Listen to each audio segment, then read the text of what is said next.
اللہ نے حکم دیا ابراہیم علیہ السلام کو اپنے بیٹے کو ذبح کرو. ابراہیم نے اللہ سے کوئی لاجک نہیں پوچھی, ورنہ تو سب سے زیادہ اللاجیکل کام تو وہ تھا. آج غیر مسلم ہم سے کہتا ہے اتنے ہٹے کٹے جانور, یہ جانور ہم اسٹور کر لیتے, پورے سال میں غریبوں کو کتنا فائدہ ہوتا, گوشت سستا ہو جاتا. تم ایک ہی دن میں کروڑوں اربوں جانور کاٹ دیتے ہو, اور حج کے موقع پہ کتنا کٹتا ہے ایک ہی دن میں. یہ سارا جانور, یہ دنیا میں ایک بہترین غذا ہے گوشت, جو سب سے زیادہ کھائی جانے والی پروٹین والی غذا ہے. تم اس جانور کو ہلاک کر دیتے ہو, کاٹ دیتے ہو, ان کا کیا قصور ہے؟ ہم کہیں گے بھائی پیدا کس نے کیا ہے؟ اللہ نے. وہ ویسے بھی تو مار سکتا ہے نا.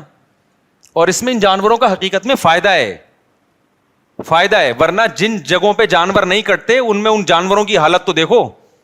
کیونکہ یہ جو جانور ہیں نا, 4 قسم کے جانور, یہ اللہ نے پیدا کٹنے کے لیے. اگر ان کو نہیں کاٹیں گے تو یہ بڑی قسم پرسی میں سسک سسک کے مریں گے یہ. کیونکہ ان جانوروں کا پیٹ انسان بھر سکتا ہے, یہ پالتو جانور ہیں, اور انسان جب تک پالے گا نہیں, جب تک انسان کا اس میں فائدہ نہیں ہوگا, فائدہ نہیں ہوگا تو پالے گا نہیں, اور پالے گا نہیں تو یہ بھوکے مریں گے. آپ دیکھ لو نا جن علاقوں میں ان جانوروں پہ پابندی ہے گوشت کھانے پر, ان علاقوں میں یہ گائے بھینسے بوڑھے ہو کے تڑپ تڑپ کے سسک سسک کے مرتے ہیں. یہ وہ ایک الگ ٹاپک ہے, اس میں حکمتیں کیا ہیں. ابھی تو ہم یہ بتا رہے ہیں کہ کوئی حکمت نہ بھی ہو, ہم کس کے آرڈر کو فالو کرتے ہیں؟ خدا نے حکم دیا یہ جانور میں نے پیدا کیے, ان کو میں نے تمہارے لیے مسخر کیا. تو بقرعید کے 3 دنوں میں اللہ کو جانور کا خون بہانے سے زیادہ کوئی عمل محبوب نہیں ہے. اب غیر مسلم ہم سے کہہ سکتا ہے کہ ٹھیک ہے اگر آپ نے جانور کاٹنا ہی ہے تو کچھ ڈس ایبل جانور ہوتے ہیں, کچھ لنگڑے ہوتے ہیں, کچھ کاڑے ہوتے ہیں, وہ ویسے ہی ضائع ہونے والے ہیں, تو ان کو کاٹ دو تاکہ ان کا گوشت کام آ جائے. اللہ میاں نے کہا نا نا نا نا نا نا نا, جو لنگڑا ہے وہ بولو نہیں چلے گا, جو اندھا ہے وہ نہیں چلے گا. بھائی ایسا ہی ہوتا ہے نا ہمارے یہاں, تو جو مرغی بیمار ہوتی ہے اب کاٹنا ہی ہے اس کا علاج, کیونکہ وہ تو ویسے ہی مر جائے گی. ابھی ہماری ایک مورنی مر گئی, ہمیں افسوس یہ ہوا کہ پہلے ہم کاٹ دیتے تو اچھا تھا, کام آ جاتی. سمجھ میں آ رہی ہے بات؟ تو ہونا تو یہ چاہیے تھا بیمار جانور, لنگڑے جانور, کاڑے جانور جو ویسے ہی کسی کام کے نہیں ہیں, تو اب چلو ان کو کاٹ کے کیا کر لو, کسی ٹھکانے لگا دو. اللہ نے کہا نا, مجھے صحیح سالم جانور چاہیے, ٹھیک ہے نا, ہٹا کٹا دنیا کی چیخیں نکل جائیں کہ مسلمان کر کیا رہا ہے. پوری دنیا میں یہ ہٹے کٹے بیل اونٹ 5 سال میں جا کے تیار ہوتا ہے, 2 دانت کا, بچہ بھی نہیں ذبح کرنا, کم سے کم 2 سال کا بیل ہو, بکرا 1 سال کا ہو. ورنہ لوگ کیا کرتے, چھوٹے چھوٹے بچے جن پہ ابھی پیسہ خرچ ہی نہیں ہوا ان کو ذبح کر دیتے. نا نا نا نا, تیار ہو چکا ہو, بھرا ہوا جانور ہو. بعض ایسے جانور ہوتے ہیں لوگ مذاق اڑاتے ہیں محلے والے کے, سوپ بنا کے پی لے بھائی تو اس کا, ٹھیک ہے نا. اللہ میں نے کیا کہا, اچھا جانور ہو. تو یہ بات بظاہر اللاجیکل ہے, لیکن مسلمان کا خدا سے رشتہ ہے. اور آپ کو پتا ہے قربانی کا حکم یہود و نصارہ کو بھی ہوا تھا, لیکن ان کے ہاں غامدی صاحب جیسے اسکالرز پیدا بہت پہلے ہو گئے تھے. انہوں نے ایکچولی کر کے نا سارے قرآن و سنت کا بیڑا غرق کر دیا ان کے اسکالرز نے, جو اب غامدی صاحب کوشش میں لگے ہوئے ہیں. کیونکہ ہر شریعت کے حکم میں نا وہ ان کی ایک اپنی وہ ہوتی ہے, ایکچولی یہ تو اس لیے تھا, ایکچولی یہ تو اس لیے تھا, ایکچولی یہ تو اس لیے تھا. تو کبھی حدیث کو مان رہے ہیں, کبھی حدیث کو نہیں مان رہے. جو حدیث ان کے فیور میں جائے گی وہ حدیث حجت ہے, جو حدیث غامدی صاحب کے فیور میں نہیں جائے گے تو حدیث وہ حجت نہیں ہے.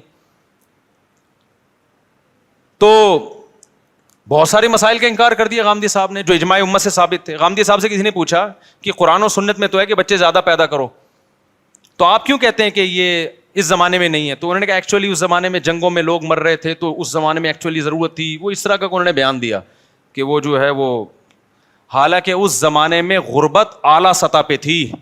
آپ کہتے ہو بچے روکو غربت کی وجہ سے, اس زمانے میں ایسی غربت تھی کہ قرآن کہہ رہا ہے وَلَا تَقْتُلُوا أَوْلَادَكُمْ خَشْيَةَ إِمْلَاقٍ, غربت کی وجہ سے اپنے بچوں کو قتل مت کرو. وہ ایسے غریب قوم تھی جو غربت میں اپنے بچوں کا مرڈر کر رہی تھی. اس قوم کو حکم دیا گیا تزوجوا الودود الولود, کثرت سے اولاد پیدا کرو.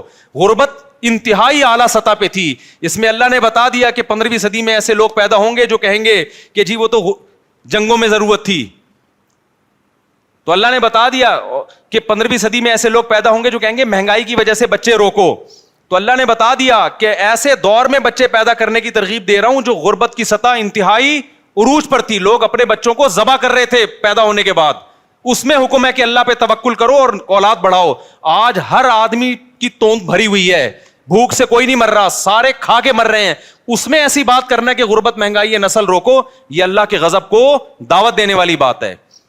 تو اسلام کے ہر حکم, آج کل کے جو نئے نئے اسکالرز آ رہے ہیں نا, ایکچولی کر کے سارے حکام کا کیا کر دیا, بولو بیڑا غرق. کل آپ کا رمضان, کل آپ کا پیپر ہے, آج آپ رمضان کا روزہ چھوڑ سکتے ہیں. غامدی صاحب کا قول ہے. اسلام کیا کہتا ہے, آپ روزہ چھوڑ سکتے ہو رمضان کا سفر میں اور بیماری میں. پیپر کی بیس پہ آپ کو روزہ چھوڑنے کی اجازت بولو نہیں ہے. رمضان کا تو رکن ہے نا اسلام کا, کتنا بڑا فتویٰ دے دیا آپ نے بیٹھے بیٹھے. تو یہود و نصارہ میں ایسے اسکالرز پیدا ہوئے, انہوں نے بھی قربانی, جو ان کو اچھا نہیں لگتا تھا ہم بکرے لا کے کاٹ رہے ہیں, قربانی کا حکم تمام امتوں میں رہا ہے, لیکن انہوں نے ایکچولی کر کے اصل میں تو غریب کا مقصد ہے, غریب کا پیٹ بھرنا چاہیے, تو ایکچولی غریب اس سے بہتر ہے اتنے کا بیل لے کر آ رہے ہو, بہتر نہیں کسی غریب کو کھانا کھلا دو اتنے کا, یا کسی غریب کی بچی کی شادی کرا دو. ہم کہتے ہیں ضرور کراؤ, بقرعید کے بات کرا دو. آئی بات سامنے, شادی صرف بقرعید کے 3 دنوں میں نہیں ہوتی. دوسری بات یہ کہ آپ ایک جانور کر لیں, قربانی کی سنت بھی ادا ہو جائے گی, اور باقی پیسے کیا کر لیں, غریبوں کی مدد میں لگائیں. یہ فرض کیوں کر لیا گیا ہے کہ جو قربانی کرے گا وہ غریبوں کی مدد نہیں کرے گا. اور دوسری بات یہ کہ اسی گوشت سے بھی تو غریبوں کی مدد کی جا سکتی ہے. تو جب تک آپ قربانی نہیں کریں گے قربانی کا فریضہ ادا نہیں ہوگا. غریب کی مدد بھی کریں, لیکن شریعت کے ایک حکم کی وجہ سے شریعت کا دوسرا حکم چھوڑا نہیں جا سکتا. سمجھتے ہو کہ نہیں سمجھتے ہو؟ ہمارے نبی سے زیادہ غریبوں اور مسکینوں کا خیال کرنے والا کوئی نہیں تھا. آپ صلی اللہ علیہ وسلم عید الاضحیٰ کی نماز جلدی پڑھاتے تاکہ قربانی جلدی ہو سکے. اس کے بعد آپ اس وقت تک کھاتے کچھ نہیں تھے جب تک جانور ذبح نہ ہو جائے, اور اس بقرعید کے گوشت سے آپ صلی اللہ علیہ وسلم ابتدا کیا کرتے تھے بقرعید کے دن. سمجھتا نہیں ہے نا بات کو. اور ہمارے لیے ایام تشریق کے اللہ نے روزے حرام کر دیے. کیوں حرام کیے؟ بقرعید کا روزہ جائز ہے, بقرعید کے اگلے دن روزہ جائز ہے, اس سے اگلے دن جائز ہے, اس سے اگلے دن جائز ہے, 4 دن حرام ہے روزہ. حالانکہ بقرعید 3 دنوں کی ہوتی ہے, لیکن گوشت کے اثرات چوتھے دن بھی ہوتے ہیں, ٹھیک ہے نا. اس کے بعد پھر وہ فریزر اور تازہ 4 دن تک رہتا ہے گوشت. باقی ہماری قوم جو کر رہی ہے وہ تو آپ کو پتا ہے, ایک آدمی نے بکرا ذبح کیا, خواب آیا تو جنت میں وہ بکرا ایک ٹانگ کے بغیر گھوم رہا ہے. 2 مہینے بعد اس نے خواب دیکھا کہ اس کا بکرا 3 ٹانگوں پہ گھوم رہا ہے جنت میں. اس نے کہا یار یہ کیا مسئلہ ہے؟ انہوں نے کہا ابھی تو لیگ پیس جو ہے نا ابھی تک تیرے فریج میں پڑا ہوا ہے. ایک ران دے 6 مہینے ہو گئے وہ تیرے فریزر سے نکلی نہیں ہے, وہ کھائے گا تو پھر یہ بھی یہاں کے لگے گی. خیر یہ لطیفہ ہے, اس کی حقیقت نہیں ہے. تو 4 دن تک اللہ نے روزے کو کیا کر دیا, بولو حرام, تاکہ اللہ کے لیے تم نے جو جانور قربان کیا ہے یہ دیا اللہ کو ہے. اب اللہ کہتا ہے اب یہ میری ملکیت میں, اب میری طرف سے کیا ہے, ضیافت ہے, یہ میری طرف سے میزبانی ہے. کھاؤ کلو منہا, خود بھی کھاؤ, واطعموا البائس الفقیر, اور محتاجوں کو بھی رج کے کھلاؤ. رج کے کھاؤ تے رج کے کھلاؤ. تو یہ کھانے پینے کے دن ہے, روزہ رکھنے کے دن. روزہ رکھا تو اللہ کی دعوت سے اعراض لازم آئے گا. تو یہ میرے بھائی جب تک ہو نہیں سکتا جب تک جانور کٹے نہیں. سمجھتا ہے بات کو؟ تو اب لاجک سمجھ میں آئے نہ آئے, ہم طیبوا بہا نفسکم, حدیث میں آتا ہے خوش دلی کے ساتھ قربانی کیا کرو. اور جو لوگ کہتے ہیں جانور پہ ہمیں ترس آتا ہے, اگر اس جانور کو ہم ایسے ہی چھوڑ دیں نا تو جو بڑھاپے میں اس پہ آپ کو ترس آئے گا نا وہ اس سے زیادہ ہوگا, کسی کے کام کا بھی نہیں رہے گا. آپ دیکھ لو انڈیا میں جو بوڑھے جانور ہیں ان کے ساتھ کیا ہوتا ہے, کیونکہ جب وہ انسانوں کے کام کے نہیں ہیں تو بوڑھے ہو جاتے ہیں, بڑھاپے میں کوئی ان کا خیال نہیں کر رہا. اپنے ماں باپ کا آج کل لوگ خیال نہیں کر رہے, بڑھاپے میں اولڈ ہاؤس میں جمع کرا رہے ہیں, تو گائے کو بڑھاپے میں کون پالے گا؟ ابے کیا ہو گیا؟ تو وہ مر رہی ہوتی ہیں, پڑی ہوئی ہوتی ہیں سسک کے. تو جب اللہ نے ان کو ہمارے لیے پیدا کیا تو ہم, آپ جو کہتے ہیں نا اتنے جانور پیدا ہو کے کٹ جاتے ہیں, بھائی یہ پیدا اس لیے ہوتے ہیں کہ کٹ رہے ہیں. اگر یہ کٹنا بند ہو جائیں گے تو ان کی نسل بھی کم ہو جائے گی. پھر یہ اتنے پیدا ہی نہیں ہوں گے. تو اس لیے قربانی خوش دلی کے ساتھ کیا کریں. اور اس میں ایک بڑی حکمت ہے, ہمیں گوشت کھانے کو ملتا ہے. اس سے پتہ چلتا ہے اللہ میاں مسلمان کو سبزی خور دیکھنا نہیں چاہتے, اللہ میاں مسلمان کو گوشت خور دیکھنا چاہتے ہیں. دنیا میں دو طرح کے لوگ ہیں, کچھ ویجیٹیرین ہوتے ہیں جو گھاس پھوس کھاتے ہیں, پتے کھاتے ہیں, وہ گوشت بالکل بھی نہیں کھاتے. کچھ لوگ ہوتے ہیں جو گوشت کو پسند کرتے ہیں. ہمارے نبی کی جو صفات ہیں, قرب قیامت پہ ایک نبی آئے گا, پچھلی کتابوں میں وہ گوشت خور نبی ہوگا. ہمارے نبی نے اونٹ, اچھا گوشت بھی گوشت ہونا چاہیے, مچھلی از ناٹ کالڈ گوشت, فش بھی ویسے گوشت کہتے ہیں, لیکن جو لحم ہے نا عربی میں, لحم التحام سے نکلا ہے. التحام گھمسان کی جنگ کو بولتے ہیں عربی میں. تو لحم میں بھی کیا ایک شدت پائی جاتی ہے گوشت میں. یہ شدت گائے میں, اونٹ میں, دمبے میں, بکرے میں پائی جاتی ہے, مرغی میں اور مچھلی میں نہیں پائی جاتی. کھائیں مرغی مچھلی بھی, قربانی ان کی نہیں ہوگی. اس سے پتہ چلتا ہے اللہ زیادہ پروٹوکول ان چار جانوروں کو دے رہے ہیں. گوشت کھانا ہو تو اونٹ کا کھاؤ, یا بچیا بچڑے کا کھاؤ, یا دمبے کا بھیڑ کا کھاؤ, یا بکرے کا کھاؤ. آج کیا کھایا جا رہا ہے؟ بچوں کو تو کھلا ہی نہیں رہے یہ چیزیں, اور کھلاتے بھی کیسے, سارا فیٹ اس کا نکال کے نا, بالکل جو اصل اس کی جو طاقت تھی جس میں. دمبے کی چربی مہنگی ہو گئی سوراب گوٹ میں, جب سے میرا بیان دمبے کی چربی کے فضائل پر آیا ہے. میں گیا چکی خریدنے, اس نے کہا مصعب آپ کا بیان آیا تھا نا چکی کے فضائل, دمبے کی چکی میں. واقعی یہ جو دمبے کی چکی ہے, اس کی جو چربی ہے, یہ بہت زبردست چیز ہے. کھایا کرو اس کو, پھر ورزش بھی کرو, ایسا نہ ہو دھماکے سے پٹ پٹا کے ہلاک ہو جاؤ. تو ہمیں اللہ گوشت خور دیکھنا چاہتے ہیں. کیوں؟ گوشت کھانے سے جسم پہ گوشت چڑھتا ہے, جسم میں طاقت آتی ہے. آج تو میڈیکل سائنس لوگوں کو سبزیوں سے ہٹا کے کس پہ لا رہی ہے؟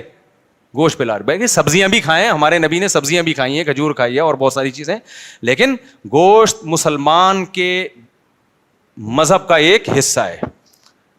جتنی بھی اسلامی دعوتیں ہیں نا, ان میں گوشت کا تذکرہ ملے گا آپ کو. سبزیاں کھائیں آپ, ہم نہیں منع کر رہے, ضروری ہیں سبزیاں کھانا بھی, لیکن مسلمان گوشت سے اوائڈ کر نہیں سکتا. ایکچولی کیوں نہیں اوائڈ کر سکتا؟ چار دعوتیں ہیں, بس وہ بتا کے میں بیان ختم کرتا ہوں. اسلام میں دعوت ہے بقرعید کے موقع پہ, اس میں کیا دال چاول کا حکم ہے؟ گوشت. جب تک یہ چار بڑے جانور نہیں کٹیں گے قربانی کا فریضہ ادا نہیں. اس میں بھی چکن نہیں ہے, چکن نہیں ہے, وہ گوشت جس میں لحم ہو. لحم کا مطلب التحام, شدت پائی جائے. کھاؤ تو پتہ چلے کچھ کھایا ہے. دمبا کھاؤ تو پتہ چلتا ہے کہ کھایا ہے. گائے کھاؤ تو پتہ چلتا ہے, اونٹ کھاؤ تو. مرغی سے کبھی پتہ چلتا ہے, کبھی نہیں چلتا. ہلکی چیز ہے نا وہ. دوسرا دعوت ہے اسلام میں ولیمے کی. جب آپ کی شادی ہوگی, اسلام کہتا ہے آپ نے کیا کرنا ہے, جب بھی ہوگی. ایک صاحب کو ہنسی آئی, میں نے کہا جب بھی, تو وہ ہنس رہے ہیں. جب بھی آپ کی شادی ہوگی آپ نے کیا کرنا ہے, ولیمہ کرنا ہے. اور ولیمے کے بارے میں بھی ترغیب یہ ہے, اولم ولو بشاتن, اگرچہ ایک بکرا کرو. تو وہاں بھی اصل کیا ہے ولیمے میں؟ گوشت. یہ مذہبی دعوتیں ہیں نا بھائی, آپ کا بچہ پاس ہو گیا آپ دعوت کرو گے, مذہبی دعوت تھوڑی ہے. کوئی سنت دعوت تو آپ خوشی میں کر رہے ہو, کرو, کوئی منع بھی نہیں ہے. لیکن مذہب نے جن دعوتوں کو پروموٹ کیا ہے وہ کون سی ہیں؟ وہ یہ چار دعوتیں ہیں. بلکہ اس سے پہلے, سب سے پہلے حج کے موقع پہ دم شکر, جو آپ نے ایک سفر میں حج عمرہ کیا, وہاں کیا کٹے گا؟ شکرانے میں بکرا کٹے گا.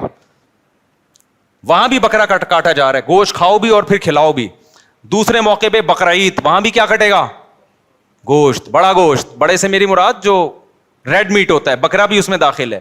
تیسرے نمبر پہ اسلام میں دعوت ہے ولیمے کی. جب بھی آپ کی شادی ہوگی اپنی ذمہ داری پہ, تو آپ نے اگلے دن رخصتی کے بعد کیا کرنا ہے بھائی؟ ولیمہ. تو ولیمے کے بارے میں آتا ہے اولم ولو بشاتن, وہاں بھی مرغی بھی نہیں ہے. آج کل ولیمے میں چکن بریانیاں کھلائی جا رہی ہیں. تو جیسا ولیمہ ہوگا آگے زندگی بھی ویسے چکن کی طرح گزرے گی. تو ولیموں میں بکرے کی بریانی, بیف بریانی یہ بنوایا کرو. سمجھتے ہو؟ بکرا کھلاؤ لوگوں کو, بکرا نہیں تو گائے کھلا دو. تو تیسرے نمبر پر ولیمے کی دعوت ہے. چوتھے نمبر پر اسلام میں عقیقے کی دعوت ہے.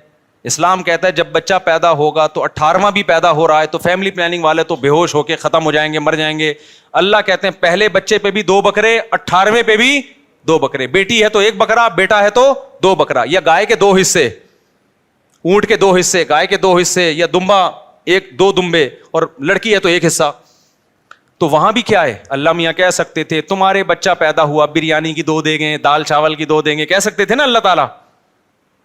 بچہ پیدا ہوا 6 برگر 3 پیزے, کہہ سکتے تھے نا. نا اسلام برگر کو اور پیزوں کو اور یہ جو دیکھ کے چاول ہیں ان کو پروموٹ نہیں کر رہا. اسلام کہہ رہا ہے خوراک, بچہ پیدا ہوا ہے تجھے کیا کھلانا ہے لوگوں کو, بکرا کاٹ کے, مرغی بھی نہیں. تو بھائی یہ 4 اسلامی دعوتیں ہیں, یہ دعوت اسلامی نہیں ہے, یہ اسلامی دعوت ہے. ایک تو دعوت اسلامی, وہ تو ایک تنظیم ہے, یہ ہے اسلامی دعوت. 4 کھانوں کے علاوہ اسلام میں کوئی 5واں کھانا نہیں ملتا. وہ پھر ہے آپ کے لیے جائز ہے لیکن وہ مذہب نہیں ہے. وہ یہ 4 تو مذہبی کھانے ہیں. ان 4 میں اللہ ہمیں بڑا گوشت کھلا رہے ہیں, مرغی بھی نہیں اور مچھلی بھی نہیں. تو یہ کچھ ہوگا میرے بھائی, اس میں کچھ دم ہوگا. تو اللہ ہمیں بقرعید کی قدر کی توفیق عطا فرمائے, قربانی جذبے سے کرنے کی توفیق عطا فرمائے. سبحانک اللہم و بحمدک نشہد ان لا الہ الا انت نستغفرک و نتوب الیک. ہاں بھائی, آج کا جو بیان ہوا تھا نا, شروع میں ایک بات آئی تھی, چلیں چھوڑیں وہ, پھر نیکسٹ ہفتے چلیں گے. یہ جو سمندری طوفان آ رہا تھا کراچی کی طرف اور پھر رخ بدل گیا الحمدللہ. مجھے بہت سے لوگ کہتے تھے بھائی یہ مشہور ہے کہ عبداللہ شاہ غازی کی وجہ سے یہ رکا ہوا ہے, کیونکہ مزار ہے نا کلفٹن میں. تو میں نے کہا پڑھی لکھی قوم ہے, ایسی کسی جاہل نے اڑا دی ہے, لیکن اب یہ چیز بہت زیادہ مشہور ہو گئی ہے لوگوں میں. تو یہ شرکی عقیدہ ہے بھائی. کسی مزار کا کوئی بزرگ یا قبر میں لیٹے ہوئے کوئی بزرگ کوئی طوفان نہیں روک سکتے. یہ جو اپنے آپ کو مرنے سے نہ روک سکے وہ طوفانوں کو کہاں روکے گا بھائی. تو یا ایھا الناس انتم الفقراء الی اللہ, اے لوگو تم سب کے سب اللہ کے در کے محتاج ہو. وہ ایک صاحب نے مجھے کہا نا, میں اکثر ایک واقعہ سناتا ہوں, بیچاروں کو فالج ہو گیا تو علاج کراتے رہے, فائدہ نہیں ہوا. تو مجھے انہوں نے کہا کہ مجھے بتایا کہ فلاں بزرگ کے مزار پہ جاؤ گے تو وہ اس سے آپ کا یہ آدھا دھڑ ٹھیک ہو جائے گا. میں نے کہا وہ جو بزرگ ہیں نا مزار کے اندر, ان کے دونوں دھڑ کام نہیں کر رہے, اسی وجہ سے وہ قبر میں گئے ہیں. تو جس کے دونوں دھڑ کام نہ کر رہے ہیں وہ آپ کا ایک دھڑ کیسے صحیح کرے گا؟ سینس کی بات ہے یا نہیں ہے؟ وہ قبر میں لیٹے ہی اس وجہ سے کہ ان کے دونوں دھڑ نے کام کرنا چھوڑ دیا تھا. تو جس کے دونوں دھڑ کام نہ کر رہے ہیں وہ آدھا دھڑ آپ کا کیسے ٹھیک کرے گا؟ تو بھائی ہمیں اہل اللہ سے عقیدت ہے, بزرگوں سے عقیدت ہے, مگر مرادیں کس سے مانگی جائیں گی؟ اللہ سے. طوفانوں کو کون ٹالے گا؟ اللہ ٹالے گا. طوفان لانا بھی اللہ کا کام, ٹالنا بھی اللہ کا کام. تو یہ شرک اور کفر کی باتیں نہیں کرنی چاہیے. طوفان کہیں بھی آ سکتا ہے. بیت اللہ میں سیلاب آیا ہے, کئی بار آیا ہے. حتیم جو تھا وہ اس میں جو مقام ابراہیم ہے نا, وہ کئی دفعہ سیلاب میں بہہ کے نکل گیا. تو مقدس جگہوں پہ بھی سیلاب آتے ہیں, قبروں پہ بھی سیلاب آتے ہیں. حضرت سید الشہداء حضرت حمزہ رضی اللہ تعالیٰ عنہ کی جہاں قبر مبارک تھی وہاں سیلاب آیا وہاں پہ. تو وہ خواب میں آئے کسی کو کہ جگہ تبدیل کی, پھر انہوں نے وہاں, تو سید الشہداء نے تو وہ سیلاب نہیں روکا. تو یہ سب چیزیں قدرتی ہوتی ہیں, ان میں کسی بزرگ کا نہ ارادے کا کوئی دخل ہے, نہ اس طوفان کو ٹالنے کا کوئی دخل ہے. اپنے عقیدے کو خراب نہیں کرنا چاہیے. شرک قابل معافی جرم نہیں ہے اللہ کی نظر میں, شرک ناقابل معافی جرم ہے. سمجھتے ہو؟ تو وہی دھڑ سے یاد آیا کہ آدھا دھڑ جس کا کام نہیں کر رہا, پورا دھڑ جس کا کام نہیں کر رہا, وہ کسی کا آدھا دھڑ کیسے ٹھیک کرے گا؟ تو وہ لطیفہ میں اکثر سناتا ہوں نا. وہ ایک آدمی تھا, بھینگا پن تھا اس کی آنکھوں میں. تو اس سے کسی نے, حسینہ نے مذاق میں کہہ دیا کہ تیری آنکھیں فلاں ایکٹر سے ملتی ہیں. وہ خوش فہمی میں مبتلا ہو گیا کہ میں بڑا حسین ہوں, میری آنکھیں تو فلاں اداکار سے ملتی ہیں. ایک دن اپنے دوست سے کہنے لگا یار میری آنکھوں میں آنکھیں ڈال کے دیکھ اور بتا کہ کیا واقعی میری آنکھیں فلاں سے ملتی ہیں. اس نے جب آنکھوں میں آنکھیں ڈال کے دیکھا تو کہنے لگا یہ تو آپس میں نہیں ملتی, یہ کسی اور سے کہاں ملیں گی, ٹھیک ہے نا. تو بھائی جس کے دونوں دھڑ کام نہیں کر رہے وہ کسی کا ایک دھڑ کہاں سے ٹھیک کرے گا؟ تو انسان سارے ایک جیسے محتاج ہیں بھائی, کوئی کسی کی بگڑی نہیں بنا سکتا, نہ بگڑی. اچھا لوگ مذہبی لوگوں کو سمجھتے ہیں ان کے پاس ہر مسئلے کا حل ہے. یقیناً ہمارے پاس ہر مسئلے کا حل ہے. وہ ہے حل کیا ہے کہ بہت سے مسئلوں کا کسی کے پاس کوئی حل نہیں ہے, صبر کر کے بیٹھ جاؤ اس میں, یہ حل بتاتا ہوں میں. لوگ آتے ہیں کہ مفتی صاحب کے پاس جائیں گے تو وہ حل بتا دیں گے. میں حل یہ بتا رہا ہوں اس کا کوئی حل نہیں ہے, اس میں آپ نے صبر ہی کرنا ہے, اس کے علاوہ کوئی آپشن آپ کے پاس نہیں ہے, بس یہ حل ہے. تو مولویوں کے پاس, بزرگوں کے پاس, نیک لوگوں کے پاس ہر مسئلے کا حل ہوتا تو ان کو خود مسائل میں تھوڑی مبتلا ہوتے. پھر سمجھتے ہو, اللہ میاں نے ہر مسئلے کا حل بتایا ہے کہ جس مسئلے کا حل ہو اس کا حل تلاش کرو, نہیں ہو تو صبر کرو. انا للہ و انا الیہ راجعون, ہم اللہ کے لیے, ہم نے اللہ کی طرف لوٹ کر جانا ہے. اور واقعی ہر مسئلے کا حل ہے, ٹھیک ہے نا, کہ دنیا مسافر خانہ ہے, ایک دن اللہ کے پاس جانا ہے بھائی. جو بھی ہوگا جو اللہ سے عافیت مانگو, باقی جو ہے جس حال میں اس صبر کرو. اچھا بھائی مفتی صاحب, اگر پردانے کیا لکھا ہوا ہے پتہ نہیں, پڑھ کے سناؤ یار. مشرک بھائی والد اگر کسی بڑے مرض میں مبتلا ہوں تو ان کے لیے صحت کی دعا کر سکتے ہیں, کیونکہ مشرک کے لیے دعا جائز نہیں. مشرک کے لیے مغفرت کی دعا جائز نہیں ہے, صحت کی دعا جائز ہے. رزق میں برکت کی, صحت کی, یہ ساری دعائیں جائز ہیں, صرف مغفرت کی دعا نہیں کر سکتے. چچی پردہ نہ کرے تو چچا کے گھر جا سکتے ہیں, ہاں چچا سے ملنے جا سکتے ہیں. چچی پردہ نہ کرے تو وہ چچی کا مسئلہ ہے, آپ کا مسئلہ نہیں ہے. آپ نظر کی تھوڑی حفاظت کریں, احتیاط کریں بس. اچھا یہ جو میں نے بیان میں مسئلہ بتایا ہے, بیان میں نے کہا نا کہ بعض عورتیں دیور سے پردہ کر لیتی ہیں تو دیور کو غصہ آتا ہے, مجھ سے کیوں پردہ کر رہی ہو, کیا میں برا آدمی ہوں؟ تو اللہ نے مذہبی لوگوں کے پاس آپشن ہی ختم کر دیا بحث کا. بھائی ہم اس لیے نہیں پردہ کر رہے کہ آپ کی نظر خراب ہے, بلکہ ہم اس لیے پردہ کر رہے ہیں کہ اللہ کا حکم ہے. لیکن یہ بات خوب سمجھ لیں, عورت یہ بات جب کہہ سکتی ہے جب وہ ہر نامحرم سے پردہ کرتی ہو. بعض عورتیں کیا کر رہی ہیں, ایک نامحرم سے پردہ کر رہی ہیں, دوسرے سے پردہ نہیں کر رہی ہیں. پھر اس کو غصہ آئے گا کہ ہم کیا برے لوگ ہیں.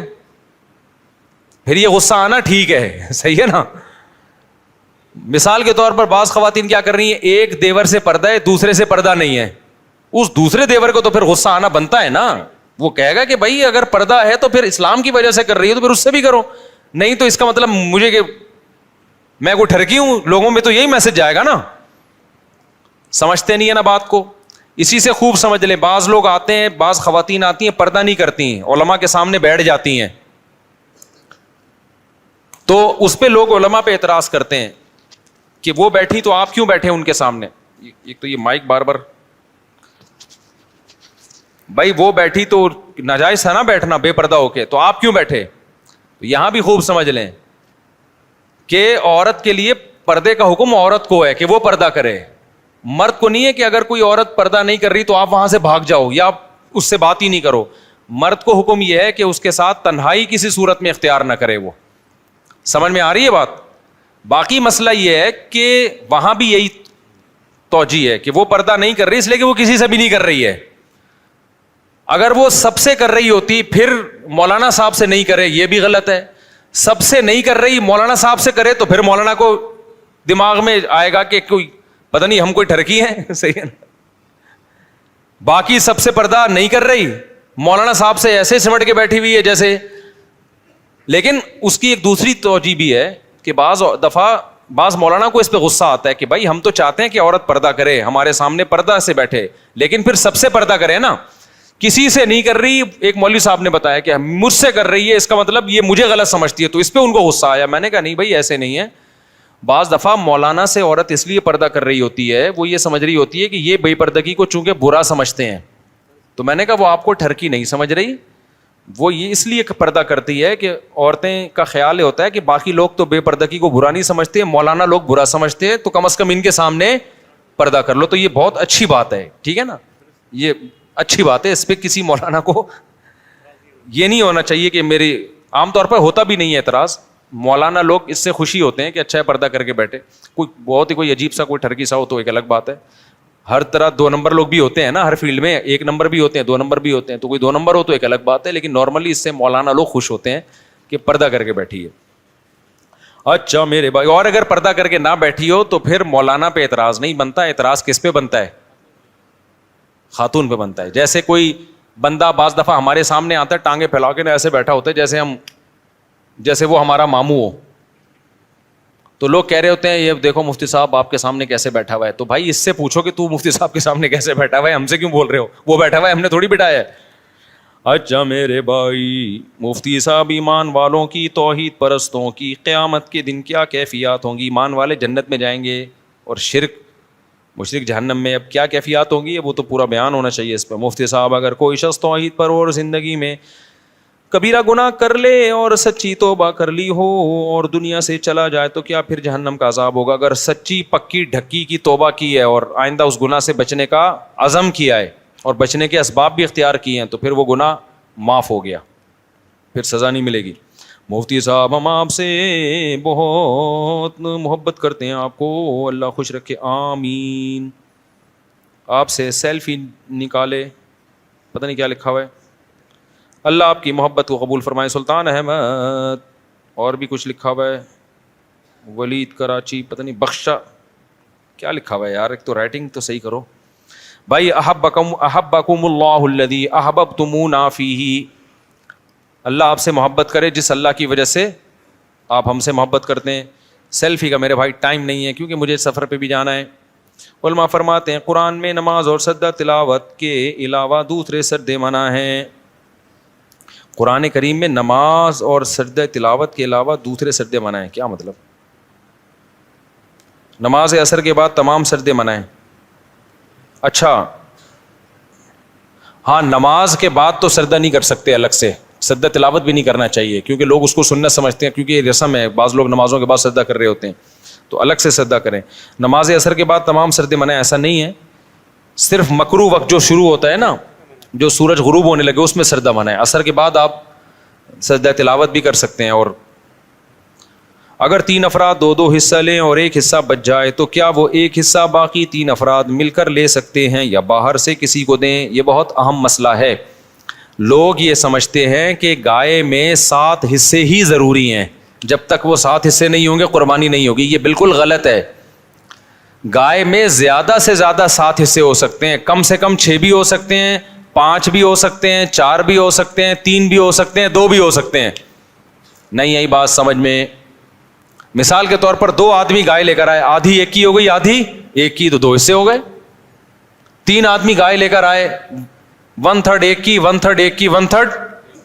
اب یہ نہیں کہ یہ 1/3 میں آگے منہ والا حصہ تمہارا، بیچ والا، پوری گائے میں 1/3. 4 آدمی گائے لے کر آئے، یہ ایک آدمی لے کر آیا، 3 آدمیوں کو حصے بیچ دیے اس نے، ٹوٹل 4 برابر حصے کر دیے. لوگ سمجھتے ہیں کہ اب 3 آدمی ہیں تو ایک 4 حصے لے، 2 آدمی ہیں تو ایک 4 حصے لے گا، ایک 3 حصے لے گا. یہ ضروری نہیں ہے، سمجھ رہے ہو؟ تو اس تکلف کی بالکل بھی ضرورت نہیں ہے. کر لیا تو بھی قربانی ہو جائے گی. تو یہ 7 سے زیادہ لوگ شریک نہیں ہو سکتے. 7 سے کم 6 بھی ہو سکتے ہیں، 6 برابر حصے کر لیے جائیں. ٹھیک ہے.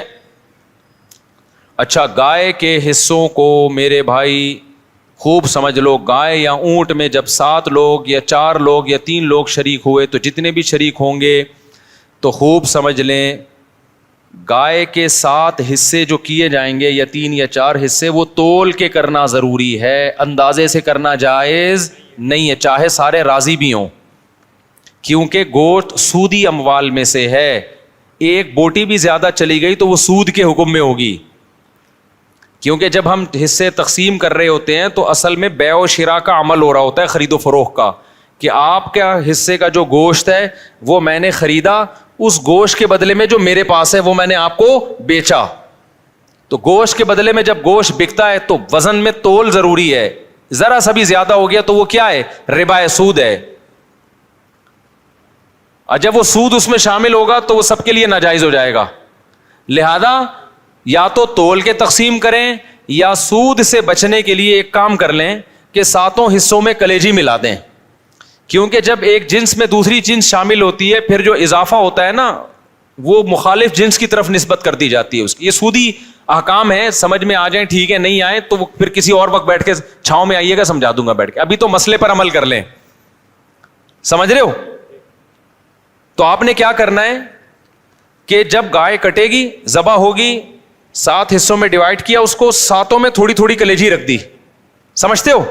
اور کلیجی کے بھی 7 حصے کیے شروع میں، 7 میں تھوڑا تھوڑا گوشت بھی رکھ دیا تاکہ کلیجی میں بھی سود کا حکم نہ ہو اور گوشت میں بھی سود کا حکم نہ ہو. مخالف جنس جب آتی ہے نا تو اس کی مثال ایسے، جیسے 10 روپے کے بدلے آپ نے 9 روپے خریدے تو ناجائز ہو گیا نا. لیکن 9 روپے کے ساتھ ایک ماچس کی ڈبی ملا لو گے آپ, تو مخالف جنس جب ملاؤ گے تو ادھر جب 1 روپیہ زیادہ ہوا وہ اس ماچس کے مقابلے میں ہو جائے گا. تو ادھر اگر گوشت زیادہ ہو گیا تو کلیجی کے مقابلے میں ہو جائے گا, ادھر کلیجی زیادہ ہو گئی تو گوشت کے مقابلے میں ہو جائے گی. تو سود سے بچنے کے لیے یہ جائز طریقہ ہو جائے گا. ہیلے کی 2 قسمیں, ایک ہیلا وہ جو حرام کی طرف جانے کے لیے ہوتا ہے, ایک ہیلا وہ ہوتا ہے جو سود سے بچنے کے لیے ہوتا ہے. تو یہ ہیلا جائز ہیلا ہے. آج کل بعض اسکالرز ایسے آ گئے کہ نہیں ہیلے اسلام میں جائز نہیں, تو ہیلا تدبیر کے معنی میں, کیونکہ ایسے ہیلے نبی نے خود بتائے ہیں ہمیں سود سے بچنے کے لیے.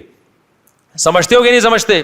تو اب آپ نے کیا کرنا ہے کہ ابے بھائی اس پہ کلپ بنا دینا. بقرعید کے بعد میرے قربانی پہ کلپ چل رہے ہوتے ہیں.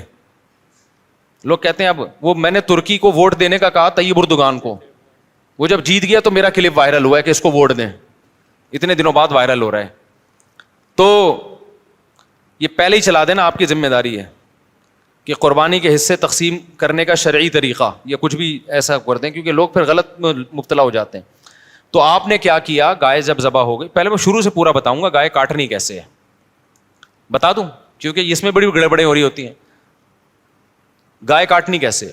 پہلی بات, آپ قصائی کو کنٹرول کرنے کا طریقہ کسی انسٹیٹیوٹ میں جا کے سیکھیں آپ, کیونکہ گائے سے زیادہ بقرعید کے دنوں میں قصائی کو کنٹرول کرنا مشکل کام ہے.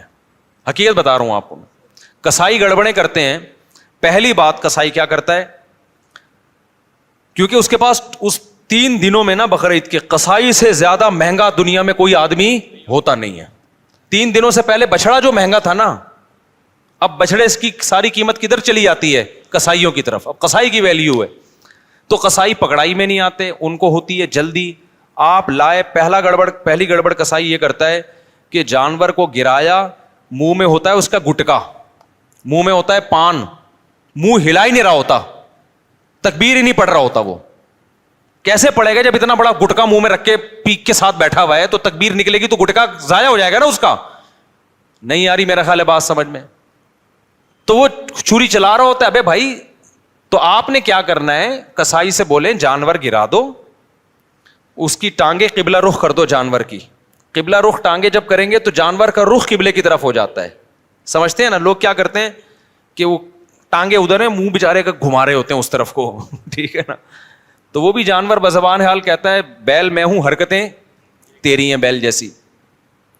تو اس کو گرا کے آپ نے کیا کیا, اس کا رخ کہاں کر دیا؟ قبلے کی طرف. بلکہ اور آسان کر کے بتاتا ہوں, جو ذبح کرنے والا ہے نا اس کا رخ قبلے کی طرف ہونا چاہیے.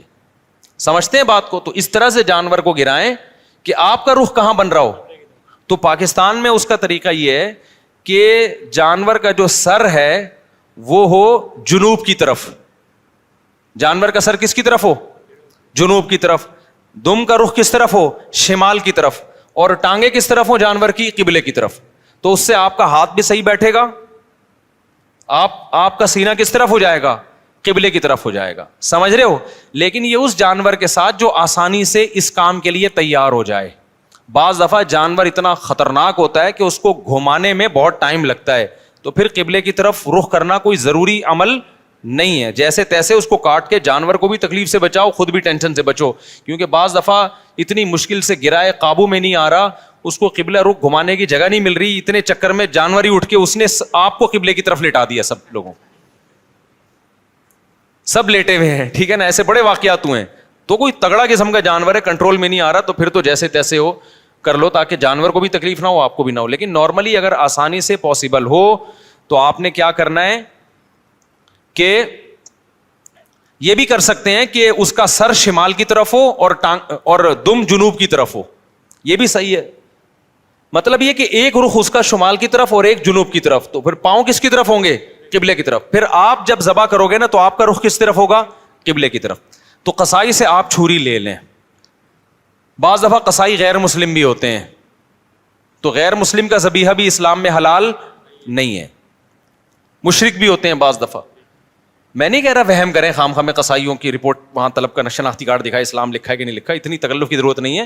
لیکن احتیاط کرنے میں میرا خیال ہے کوئی حرج. قصائی کو پہلے سے جانتے ہیں تو ٹھیک ہے, نہیں جانتے تو پھر خود ذبح کر لو بھائی, سنت ہے نا یہ. کیا خیال ہے؟ ہمارے نبی نے تو خود جانور ذبح کیا ہے, بیگم سے بھی ذبح کروا سکتے ہیں. تو اب آپ نے, بیگم سے اس لیے کہہ رہا ہوں کہ بعض لوگ سمجھتے ہیں کہ عورت ذبح نہیں کر سکتی, حرام ہو جاتا ہے, کوئی ایسا کچھ نہیں ہے. تو وہ بھی ذبح کر سکتی ہے. باقی زیادہ اس میں تفصیل میں نہیں جانا چاہتا. اب آپ نے کیا کیا کہ رخ آپ کا قبلے کی طرف ہے.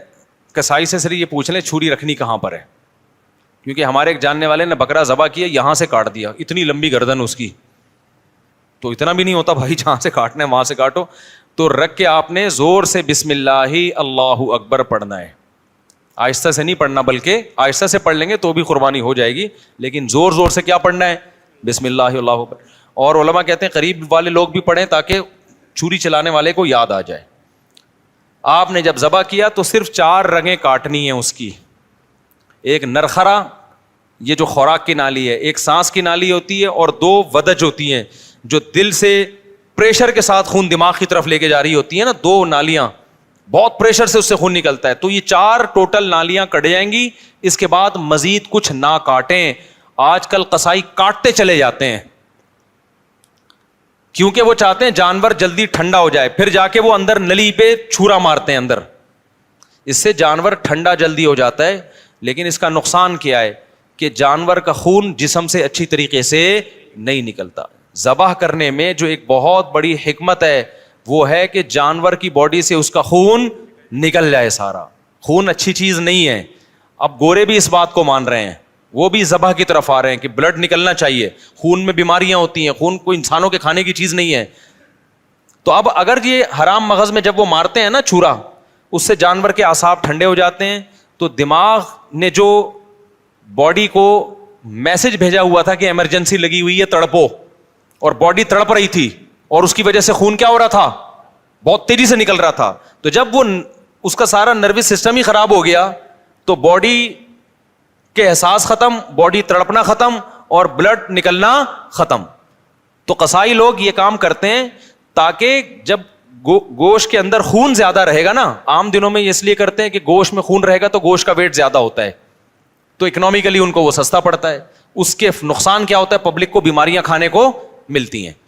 عام گوشت جو مارکیٹ میں مل رہا ہے نا, اس میں کیا ہوتا ہے, بلڈ رہ جاتا ہے, صحیح طرح وہ ذبح نہیں کرتے, چھرا مار دیتے ہیں اندر, جانور ٹھنڈا ہو گیا, گوشت میں بیماریاں رہ جاتی ہیں خون کی وجہ سے, وہ نقصان ہے. اور بقرعید میں کیا کرتے ہیں, بقرعید میں ان کو جلدی ہوتی ہے. یہ اکنامکلی ان کو نقصان ہوتا ہے کہ اگر ہم نے جانور کے ٹھنڈا ہونے کا انتظار کیا تو اتنی دیر میں ہم 10 بچڑے اور گرا سکتے تھے. ہمیں وسیم کے یہاں بھی جانا ہے, غفار کے یہاں بھی جانا ہے, ستار کے یہاں بھی جانا ہے, سارا یہ تھوڑی کہ ہم اس کے ٹھنڈا ہونے کا انتظار کریں گے. تو لہٰذا وہ فوراً کیا کرتے ہیں, اندر چاقو مار دیتے ہیں, چورا گھونپ دیتے ہیں تاکہ ٹھنڈا ہو جائے جلدی. تو آپ نے پہلے ٹریننگ کرنی ہے قصائی کو کنٹرول کرنے کی, کیونکہ لوگوں نے یہ میرے بیانات بھی قصائیوں کو سنا ہے کہ ابے 4 رگیں کاٹ کے آرام سے کھڑا ہو جا, 2 منٹ اس کا خون نکلنے دے آرام سے, جب نکل جائے گا خون پھر کھال اتارنا شروع کر دو, اس کی اپنی طبعی موت اس کو مرنے دو, ذبح ہونے دو. لیکن قصائی کو پتا ہے کہ بھائی اگر یہ تو میں تو دیر ہو جائے گی مجھے, تو آپ اس کو بیان سنائیں, سمجھائیں, قصائی باز نہیں آتا. تو اس لیے میں بار بار کہتا ہوں کہ آپ نے جو جس کھونٹے سے جانور کو باندھا ہوا تھا نا, 4 رگیں کاٹ کے تھوڑی دیر کے لیے وہاں سے قصائی کو باندھ دیں آپ. معذرت کے ساتھ قصائیوں سے پیشگی معذرت, وہ بھی ہمارے دوست یار ہیں بھائی, اسی سوسائٹی کا حصہ ہیں, لیکن کنٹرول میں ہی نہیں آتے نا, وہ کرتے ہیں, وہ نہیں مانتے. تو آپ نے تھوڑی دیر کے لیے جتنے بندے بیل پر تھے وہ سارے بیل کو چھوڑ کے کس پہ آ جائیں, قصائی پہ آ جائیں, اس کو کنٹرول کریں. وہ کاٹے گا, اندر تک کاٹتا رہے گا, اس کو بولے 4 رگیں کٹ گئی بس, سمجھ رہے ہو, اس سے گوشت میں ذائقہ بھی آئے گا, گوشت میں بیماریاں بھی نہیں آئیں گی. اور شریعت کا جو حکمت ہے کہ گوشت پاک ہو جائے, کیونکہ خون پاک چیز ہے یا ناپاک چیز ہے, ناپاک چیز ہے. تو گوشت کو شریعت چاہتی ہے خون سے کیا ہو جائے, پاک ہو جائے, تو پاک ہو جائے گا. سمجھتے ہو؟ تو یہ کام جب آپ نے کر لیا, اس کے بعد قصائی کو بولیں بھائی تو اب چھری سے جو بھی کرنا ہے کر, وہ کھال وال اتارے گا. اس کے بعد آپ نے کیا کیا ہے, وہ پھر جو شروع میں کلیجی نکلتی ہے, لوگ اس کی چاہت میں ہوتے ہیں جلدی سے ہم کلیجی کھا لیں. تو اب آپ نے حصے ایسے بنانا ہے کہ ٹھیک ہے آپ کلیجی, وہ جو چیزیں نکل رہی ہیں اس کے تلی ولی جو لوگوں کو شوق ہوتا ہے, وہ آپ نے 7 حصے کیے, اور 7 حصوں میں تھوڑا سا گوشت بھی لے کے ملا دیا, اور تھوڑی سی کلیجی بچا کے رکھ لی. یعنی کلیجی کے 7 حصے کیے, کلیجی دل ولز کے 7 حصے کیے, اور اس میں 7 میں کیا ملا دیا, بوٹیاں ملا دی کچھ, اور آخر میں جو گوشت کے 7 حصے کیے ان میں کیا ملا دی, کلیجی ملا دی. اب سود کے مسائل سے آپ کی حفاظت ہو جائے گی, سمجھ رہے ہو. اب اگر کہیں تھوڑا زیادہ تھوڑا کم بھی چلا گیا نا, تو سودی حکام جاری نہیں ہوتے. پھر آخر میں پھر بھی بہتر ہے تول دیں تاکہ لوگوں کو بھی نہ ہو نا, تولنے میں لوگوں کے دل بھی صاف رہتے ہیں کہ پتہ نہیں کیا یہ برتن میں نہیں ہوتا صحیح دفعہ. سمجھ رہے ہو کہ نہیں سمجھ رہے؟ یہ کام آپ نے کرنا ہے. ایک اہم بات, قصائی کو اجرت میں گوشت دینا جائز نہیں ہے. کسائی کی آپ نے اجرت طے کی, بھائی یہ جانور ذبح ہوگا اور اس کے اتنے حصے ہوں گے اور یہ سب کہ تم نے کرنا ہے, تمہیں اتنے پیسے دیے جائیں گے. اگر وہ کہتا ہے میں پٹ کا گوشت لے کے جاؤں گا, تو قربانی کے جانور کے گوشت کو کمیشن یا اجرت کے طور پر استعمال بولو نہیں کر سکتے, کیونکہ اس کا مطلب آپ اس گوشت سے معاشی فائدہ اٹھا رہے ہو, پیسے بچا رہے ہو نا ایک طرح کا. آپ کے ہم نے تو پیسے اس کو پورے دیے, تو پیسے پورے دیے لیکن یہ ایگریمنٹ کا حصہ ہے. تو آپ نے قصائی کو مایوس کر دینا ہے کہ بھائی آپ کو صرف پیسے ملیں گے, باقی اخلاقی طور پر جب کلیجی گھر سے پک کے آئے گی تو جہاں سب کھا رہے ہوں گے آپ بھی کھا لینا, کوئی ہم منع تھوڑی کریں گے. الگ سے اس کا کوئی گوشت میں حصہ نہیں ہونا چاہیے. سمجھتے ہو؟ اس کو مایوس کر دیں آپ کی, پیسے ملیں گے. اور پھر آخر میں جب آپ گوشت بانٹ رہے ہوں تو کسی کو بھی دے دیں, پھر اس میں قصائی کو بھی دینے میں کوئی حرج نہیں ہے. لیکن آج کل یہ عرف بن چکا ہے, قصائی لازمی گوشت کا حصہ لے کے جاتے ہیں, پھر وہ بیچ رہے ہوتے ہیں, بقرعید کے بعد دکانوں میں بک رہا ہوتا ہے پھر وہ. سمجھ رہے ہو؟ کھال کے بارے میں کیا حکم ہے؟ کھال جانور کی یا تو آپ استعمال کر لیں, کسی کو بھی دے دیں شرکا میں سے, اس کی کھال کو آپ نمک وغیرہ لگا کے استعمال کر لیں, جائے نماز بنا لیں, بڑی بہترین چیز ہوتی ہے.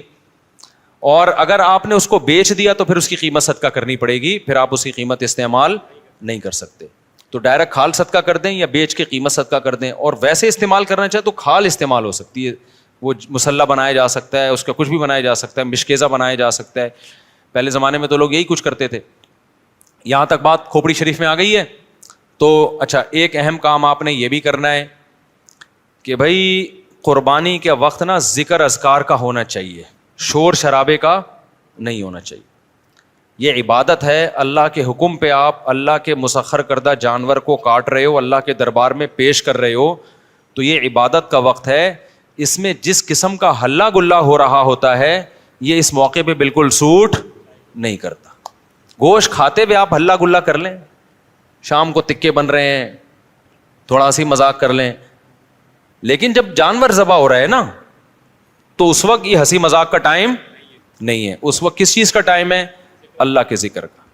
دعا پڑھیں, انی وجہت وجہی للذی فطر السماوات والارض حنیفا وما انا من المشرکین.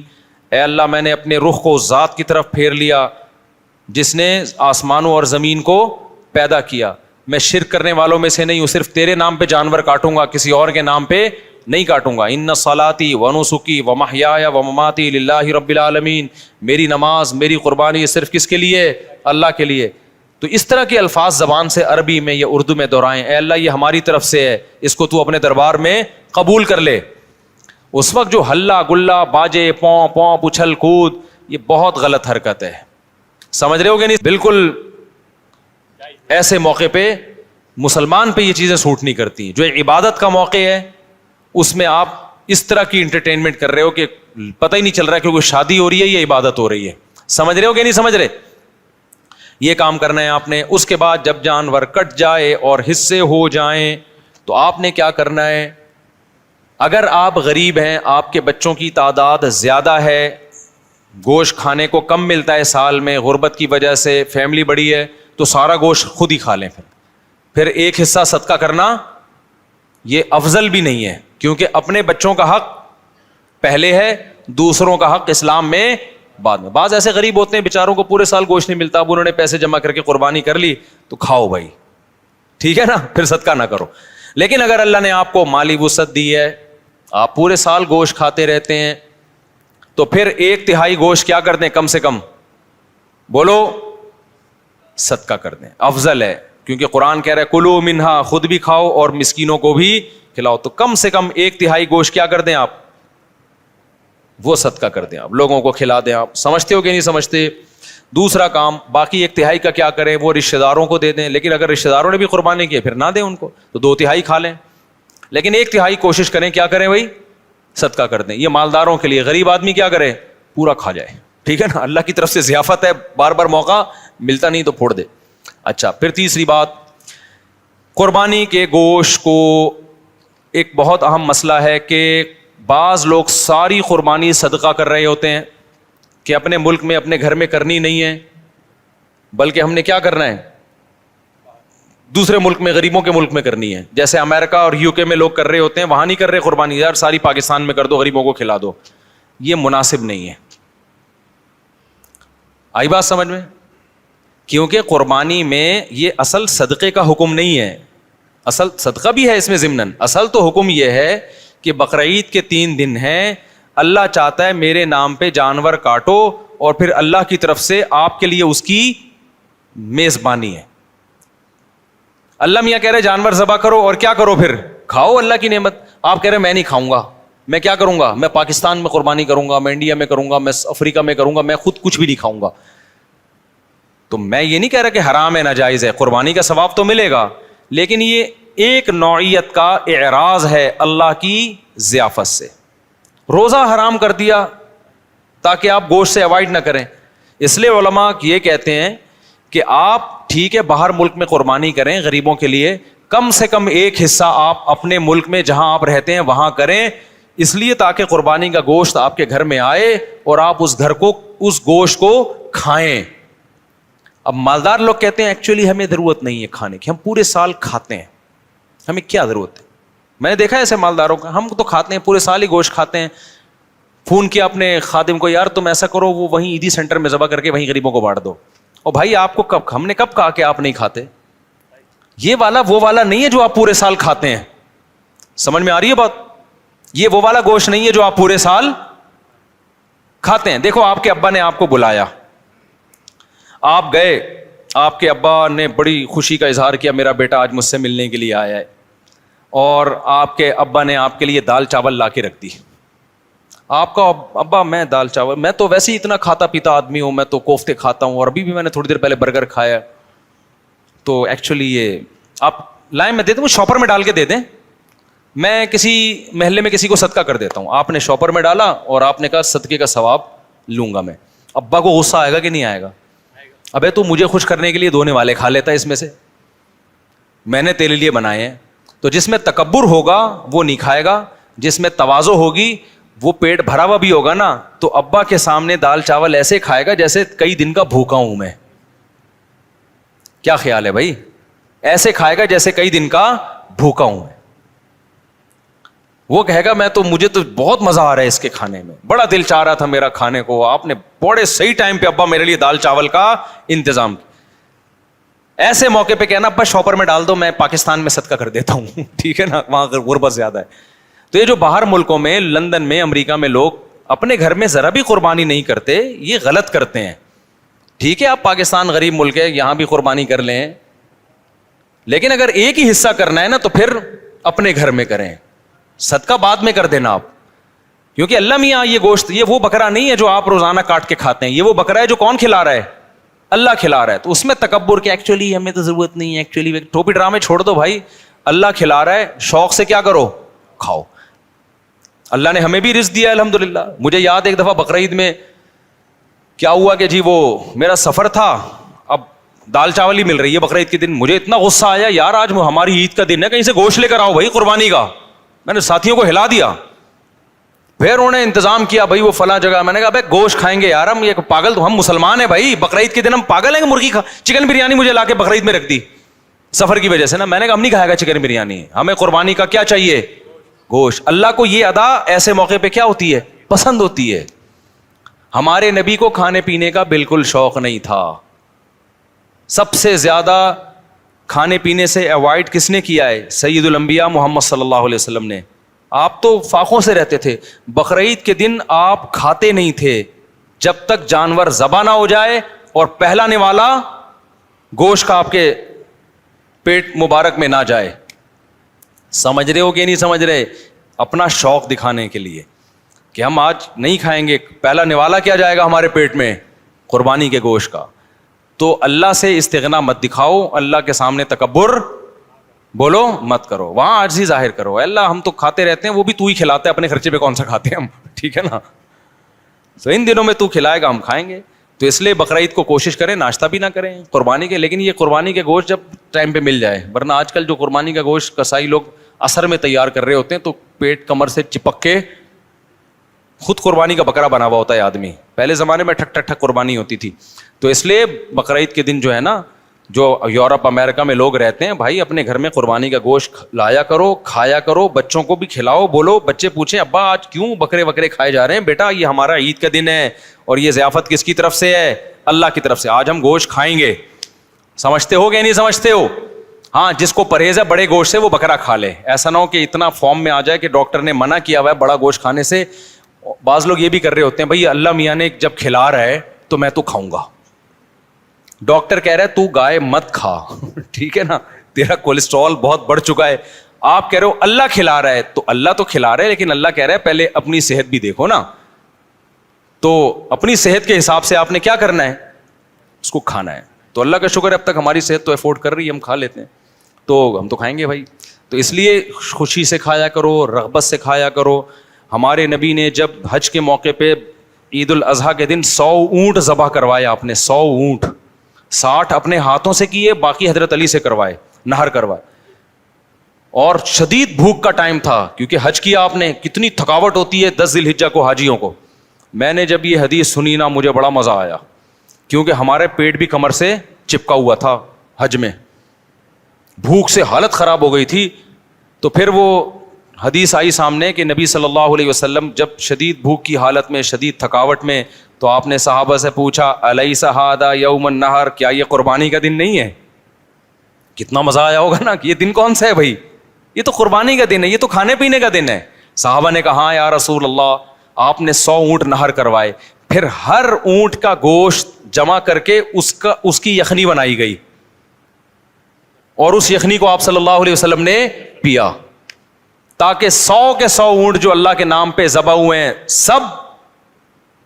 سب سے تناول کرنے کا موقع مل جائے. تو ہمارے نبی تو استغنا نہیں کر رہے کہ میں کیوں کھاؤں بھائی, ٹھیک ہے نا. اور کتنا زبردست مزہ آیا ہوگا نا, وہ گوشت کی یخنی کتنی مزے کی ہوتی ہے. بھوک کی حالت میں جب آپ یخنی کھائیں, آپ لوگ کو نہ بھوک لگ رہی ہے نہ گوشت کا مزہ ہے, تو آپ لوگ کی یہ سمجھ میں باتیں بالکل, ایک 4 شادیوں کی باتیں آپ کی سمجھ میں نہیں آئیں گی, ایک گوشت کھانے کی باتیں آپ لوگ کی سمجھ میں نہیں آئیں گی. اس کے لیے کچھ دن ماحول بدلنا پڑے گا آپ کو, ٹھیک ہے نا. چونکہ ٹماٹر, کھیرے, ککڑیاں, پیزے, برگر کھا کھا کے نا اب وہ گوشت والا سیٹ اپ کیا ہو گیا ہے, ختم. آپ کو تو میں یہ بتاؤں کہ عید کے دن آپ 3 پیزے کھائیں بھوک میں, ایک دم آپ سب جوش میں آ جائیں گے, دیکھنا. تو ہم نے تو پیزوں کا عادی نہیں بنایا الحمدللہ اپنے آپ کو, اس لیے ہمیں گوشت کا مزہ آتا ہے. تو اونٹ کے نبی صلی اللہ علیہ وسلم نے 100 اونٹ ذبح کیے, اور 100 کی 100 میں سے کیا کیا ہے, اس کا شوربہ بنا کے آپ نے پیا ہے. گوشت بھی کھایا ہوگا یقیناً. تو اس لیے جو لوگ یورپ میں, امریکہ میں رہتے ہیں, دوسرے ملکوں میں رہتے ہیں, وہ ٹھیک ہے دوسرے ملکوں میں, غریب ملکوں میں بھی قربانی کریں اگر اللہ نے وسائل دیے, لیکن پہلے کیا ہے, کم سے کم ایک حصہ گھر میں ہونا چاہیے, اس کا گوشت گھر میں آنا چاہیے, اس کو کھانا چاہیے. سمجھتے ہو؟ تاکہ مسلمانوں کا یہ تہوار زندہ بھی رہے, ابراہیم علیہ السلام کی قربانی کی سنت بھی زندہ رہے. وہ بالکل بقرعید کا پتہ ہی نہیں چلتا بعض ملکوں میں, کہتے ہیں ایکچولی بقرعید آئی ہے تو ایکچولی ہم نے وہ فون کر دیا ہے کہ وہ وہاں کر دینا, بس وہیں کر دینا, بس نماز پڑھنے چلے جاتے ہیں. تو یار اتنا بھی, میں تو کہتا ہوں اس تکلف کی بھی کیا ضرورت تھی آپ کو, ٹھیک ہے نا, اس تکلف کی کیا ضرورت تھی. نماز بھی نہیں پڑھتے آپ, نہاتے دھوتے بھی نہیں, تو اصل تو ہے ہی گوشت کی قربانی, نماز تو ویسے بھی پڑھتے رہتے ہیں نا. تو کھا لو, اللہ کے مشورے پہ کھا لو اگر آپ کو ضرورت نہیں بھی ہے. اگر تینوں نہ دو, میری بہن کیک بناتی ہیں, کیک پر جو تصویر لگائی جاتی ہے وہ نہیں لگانی چاہیے, لیکن وہ تو تصویر کھانے کے لیے ہوتی ہے, وہ رہتی تھوڑی ہے. کیک کمائی کا ذریعہ کیک بنانے کا ہے, کیک بنائے اس پہ تصویر نہ بنائے. باقی وہ کیک کی کمائی حلال ہے, کیونکہ وہ صرف تصویر کی تھوڑی ہے, وہ تو کیک کے پیسے مل رہے ہیں نا آپ کو. خالی تصویر ہوگی تو کون لے کے جائے گا, وہ تو کیک کی وجہ سے لے کے جا رہا ہے. گزارے جانے او زبردست, ماشاء اللہ بہترین ہو گیا, بہترین. وعلیکم السلام. میں اپنے صاحب رہتا ہوں, بہت بیمار رہتے ہیں, وظیفہ بتا دیں. وظیفے تو بس یہی ہے کہ میرے بھائی پریشان ہیں تو وظیفہ پوچھ رہے ہیں, وظیفہ یہی حسبی اللہ و نعم الوکیل پڑھا کریں زیادہ سے زیادہ. میں نے ایک کتاب میں پڑھا ہے کہ اللہ تعالیٰ نے سب سے پہلے قلم کو پیدا کیا, پھر اس کو کہا کہ لکھ جو قیامت تک ہونے والا ہے, پھر قلم نے کہا لکھا. بہت لمبا سوال ہے, ٹائم کم ہے, تقدیر سے متعلق سوال ہے یہ, کسی وقت انشاءاللہ اس پر پورا میرا بیان موجود ہے. لمبا سوال ہے نا اس لیے اسکپ کر رہا ہوں. پچھلے ہفتے بیچارے ایک بندے کو میں نے تھوڑا سب کے سامنے ڈانٹ لگا دی تھی, اس سے میں نے معذرت کی ہے, اس کو میں نے بلا کے الگ سے, وہ جو لوگ پچھلے ہفتے تھے ان کو پتا ہوگا, جو نہیں ہے ان کو نہیں پتا ہوگا, کہ اگر کسی کو حلال کمانے میں شرم آتی ہے اور وہ شرم کے مارے کوئی کام نہیں کرتا, اسے کیسے سمجھایا جائے اس کو کاروبار. جس کو حلال کمانے میں شرم آ رہی ہے نا, اس کو بولو کہ بھیک مانگنے میں تجھے شرم کیوں نہیں آتی. پھر ظاہر جب نہیں کمائے گا تو ہر ایک سے مانگے گا نا. تو یہ زیادہ بے شرمی کا کام ہے ٹماٹر بیچنا, یہ بھیک مانگنا زیادہ بے شرمی کا کام ہے. تو بعض لوگوں کو ٹماٹر بیچتے ہوئے شرم آ رہی ہے, پھر وہ بھیک مانگ رہے ہوتے ہیں, کبھی ابا سے قرضہ, کبھی بھائی سے قرضہ, کبھی پڑوسی سے قرضہ, کبھی فلاں سے قرضہ. او بھائی اس سے کروڑا گنا وہ ٹماٹر والا ہے جو کسی سے مانگتا نہیں ہے, وہ کروڑا گنا بہتر ہے. تو یہ حلال سے شرم آ رہی ہے, ایسے آدمی کو پھر بھیک مانگتے ہوئے شرم نہیں آئے گی. وہی واقعہ نا, ایک آدمی سے زنا ہو گیا اور حمل ٹھہر گیا. اب بچہ جب عورت کو ہوا تو لوگوں نے عورت کو پکڑ لیا, پھر پتہ چلا جی زانی کا پتہ بتایا, زانی پکڑا گیا. تو اس زانی کے دوست نے بولا بے غیرت تو نے زنا کرنا ہی تھا تو حمل روک لیتا, پکڑا تو نہ جاتا نا تو. تو اس نے کہا حمل روکنا اسلام میں مکروہ ہے. حمل روکنا کیا ہے؟ تو لوگوں نے کہا جو یہ کام جو تو نے کیا یہ مکروہ نہیں ہے. تو یہ حساب کتاب ہے. حلال کماتے ہوئے شرم آ رہی ہے اور بھیک مانگتے ہوئے جو بالکل ذلت کا کام ہے, جس سے 2 ٹکے کی عزت نہیں رہتی, اس سے کیا آ رہی ہے ان لوگوں کو؟ شرم آ رہی ہے. میں ان بھنگیوں کو بھی جب دیکھتا ہوں نا, میں کہتا ہوں کم از کم بھکاریوں سے اچھے ہیں. بھکاریوں سے کیا ہیں؟ اچھے ہیں. گٹر صاف کر رہے ہیں, میں کہتا ہوں نہ کرتے کوئی اور کام کر لیتے, لیکن پھر بھی بھکاریوں سے کیا ہیں؟ ان سے پھر بھی اچھے ہیں. بھنگیوں کو بھی دے دیا کرو یار, بیچارہ محنت کر رہا ہے تو الگ سے کچھ پیسے پکڑا دیے اضافی اس کو. اگر آپ نے قلم ڈائری لے کر پلاننگ کرو گے تو ہم کو ان چیزوں پر پلاننگ کریں, مثلا قربانی کے لیے پیسے نہیں ہیں تو اس کی, بھائی یہ پلاننگ پہ پوری ورک شاپس ہوتی ہیں ٹائم مینجمنٹ کی, اس میں پورے پلاننگ کے طریقے بتائے جاتے ہیں. یہ ایسا نہیں کہ 2 منٹ میں آپ کو میں بتا دوں ایسے پلاننگ ہوتی ہے. نارملی یہی ہے کہ فی الحال قلم سے ڈائری میں جو سمجھ میں آ رہا ہے لکھ دو, پھر اس کو مینیج کرنا شروع کر دو, تو اس سے بھی بہت سارے کام حل ہو جاتے ہیں. اگر کوئی شوہر بچوں کی ذمہ, اگر کوئی شوہر جس پر اس کے بیوی بچوں کی ذمہ داری ہے اور وہ بنیادی ضرورت پوری نہیں کرتا, جوان اور تندرست ہونے کے باوجود کام نہیں کرتا, اسلام دین کیا کہتا ہے؟ ایسا شخص واجب الچترول ہے. اسلام یہی کہتا ہے اگر وہ بیسک نان نفقہ بھی نہیں اٹھا رہا تو پھر عورت خلا بھی لے سکتی ہے عدالت سے. ایسی صورت میں کورٹ کا خلا معتبر ہوگا, کیونکہ واضح ظلم ہے نا, اپنی بیسک ذمہ داریاں بھی پوری نہیں کر رہا. اور ایسے میاؤں سے جلدی جان چھڑا لینی چاہیے میرا خیال ہے, کیونکہ پھر یہ بات میں اور بڑی مصیبت بنتے ہیں. میرے ماں باپ کی بڑی خواہش ہے, لیکن جان چھڑانے کے لیے مسئلہ یہ ہے کہ کوئی اور عورت کے پاس کوئی دوسرا آپشن تو ہو نا. بعض دفعہ جان چھڑائی تو گئی بالکل ہی, اور بڑے آزمائشوں میں پھنس گئیں. میرے ماں باپ کی بڑی خواہش ہے کہ میں بہت کامیاب بنوں اور ترقی کروں, مگر میں زندگی میں پستی اور ناکامی کی طرف جا رہا ہوں. آپ کو اپنے والد کا واسطہ مجھے کچھ زندگی کے اصول بتا دیں کہ میں اپنے ماں باپ کی زندگی میں ان کو کامیاب ہو کر دکھاؤں, ان کی خواہش پوری کروں. میرے بھائی ماں باپ کیا چاہتے ہیں مجھے نہیں پتا.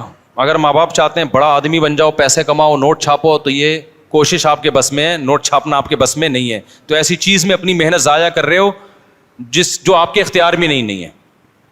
اور اگر بڑا آدمی بن بھی گئے, کتنے لوگ ہیں میں جانتا ہوں, دولت آئی لیکن ابا کا انتقال ہو چکا تھا, اماں کا انتقال ہو چکا تھا, پھر وہ روتے ہیں یار کاش ہمارے ماں باپ زندہ ہوتے, ہماری گاڑیاں اور کر و فر دیکھتے. تو ان کی اس کامیابی کا ان ماں باپ کو کوئی فائدہ نہیں ہوا. وہ روتے ہیں کہ یار ہم غربت میں جب ہمارے پاس دولت آئی تو اماں ہی نہیں ہے. تو بھائی ایسی چیز کو ہدف بناؤ جس کا ماں باپ کو حقیقی فائدہ ہو, وہ ہے نیک بن کے دکھا دو اور محنت کرو. محنت کے بعد پیسہ آ گیا ٹھیک ہے, نہیں آیا تو بھی ٹھیک ہے. تو آخرت میں آپ کے ماں باپ آپ پہ فخر کریں گے. قارون نے اپنے ابا اماں کو خوش کرنے کے لیے بڑا پیسہ کمایا ہوگا, لیکن ابا اماں بولیں گے قیامت کے دن نہ کماتا تو زیادہ اچھا تھا. دنیا میں تو ابا قارون کے بھی بڑے خوش ہو گئے تھے کہ یار بڑے نوٹ چھاپ رہا ہے آج کل میرا بیٹا, لیکن آخرت میں ابا کہے گا قارون کا بیٹا یہ غلط سمت پہ چلا گیا, موسیٰ کے ساتھ ہو جاتا, غریب رہ جاتا, وہ زیادہ اچھا تھا. سمجھتے ہو؟ اور موسیٰ علیہ السلام کے پاس آخری عمر تک دولت نہیں آئی, لیکن موسیٰ کی ماں قیامت کے دن خوش قسمت ہوگی. وہ کہے گی اس موسیٰ کی وجہ سے قرآن میں میرا ذکر ہے, وَأَوْحَيْنَا إِلَىٰ أُمِّ مُوسَىٰ, ہم نے موسیٰ کی ماں کو وحی کی. تو اولاد جب نیک بنتی ہے تو ماں باپ کے لیے فخر کا ذریعہ بنتی ہے. تو آپ نیک بنے, چاہے یہ بات ابا اماں کو سمجھ میں نہ بھی آ رہی ہو, پھر بھی آپ کیا کریں, نیک بنے. بعض چیزیں ابا اماں کے فائدے کی ہوتی ہیں لیکن سمجھ میں نہیں آ رہی ہوتی, تو آپ نیک بننے کی کوشش کریں. اور ٹینشن تو لینا ہی نہیں ہے. آپ کہہ رہے ہیں میں کامیاب بنوں, نہیں بن رہا, تو کیوں نہیں بن رہے؟ کامیاب کی ڈیفینیشن کیا ہے؟ کامیابی کی ڈیفینیشن یہ ہے کہ آپ برائیوں سے بچ رہے ہو, اللہ آپ سے راضی ہے, تو بس ہو گئے نا کامیاب. کامیابی اس کو تھوڑی کہتے ہیں پیسہ آ رہا ہے آپ کے پاس, تو وہ تو کبھی آئے گا کبھی نہیں آئے گا. آ جائے تو ابا کو دے دو, نہیں آئے تو ابا کو بولو ابا میرے پاس نہیں ہے تو کیا کروں میں. پھر ابا خام خواہ میں ٹارچر کر رہے ہیں, کیوں نہیں کما رہا, کیوں نہیں کما رہا, تو پھر ابا غلط کر رہے ہیں نا. ابا کو بولو ابا یہ آپ نے کما لیا تو اللہ نے, تقدیر نے آپ کا ساتھ دیا, میں نہیں کما پا رہا تو میں کیا کروں. تو صحابہ کے دور میں بھی تو غریب بھی تھے امیر بھی تھے, یہ تھوڑی کہ غریبوں کو تانے ملا کرتے تھے ابا کی طرف سے. آپ سے ان 3 سوالوں کا جواب چاہیے. میں کال سینٹر میں کام کرتا ہوں جو کہ انٹرنیشنل پروڈکٹ سیل کرتے ہیں. وہاں میں پروڈکٹ کی سیل کے لیے جھوٹ بولنا پڑتا ہے. جھوٹ بولنا جائز نہیں میرے بھائی ہے. دوران سفر نماز پڑھنے کا طریقہ بذریعہ بس اور ٹرین بتا دیں.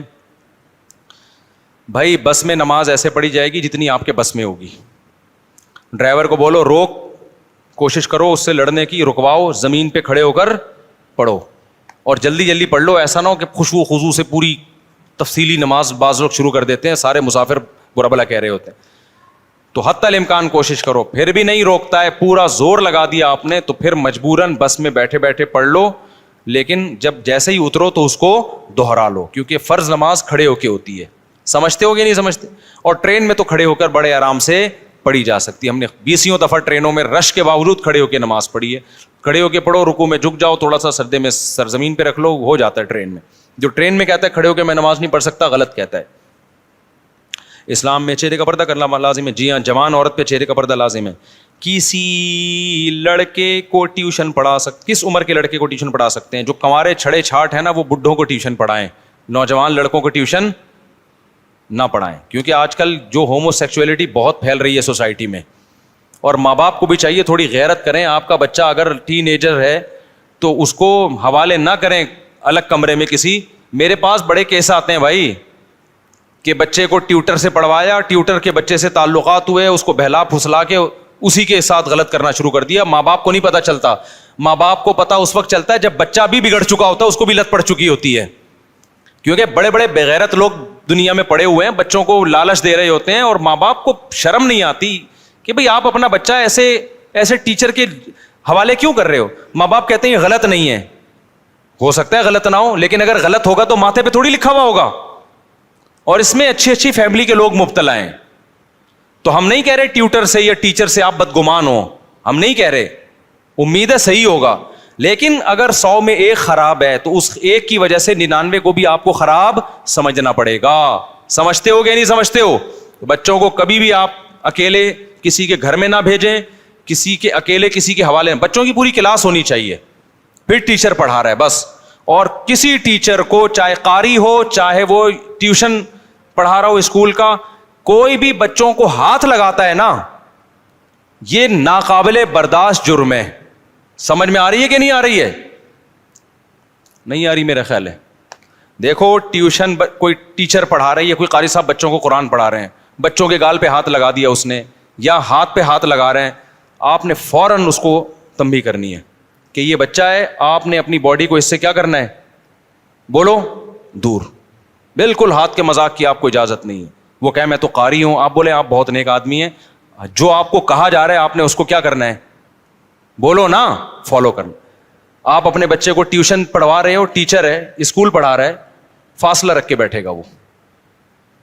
اگر وہ بچے سے پیار کر رہا ہے, یوں گال کر رہا ہے اور ہاتھ کو یوں پکڑ رہا ہے, آپ نے فوراً جو ہے نا کیمرے بھی لگاؤ اپنے گھر میں, اس کو بولا بھائی آپ تھوڑا سا نا ریزرو رہ کے پڑھائیں, دور رہیں. کہ میں ٹیچر ہوں, ٹیچر تو باپ کی جگہ ہوتا ہے.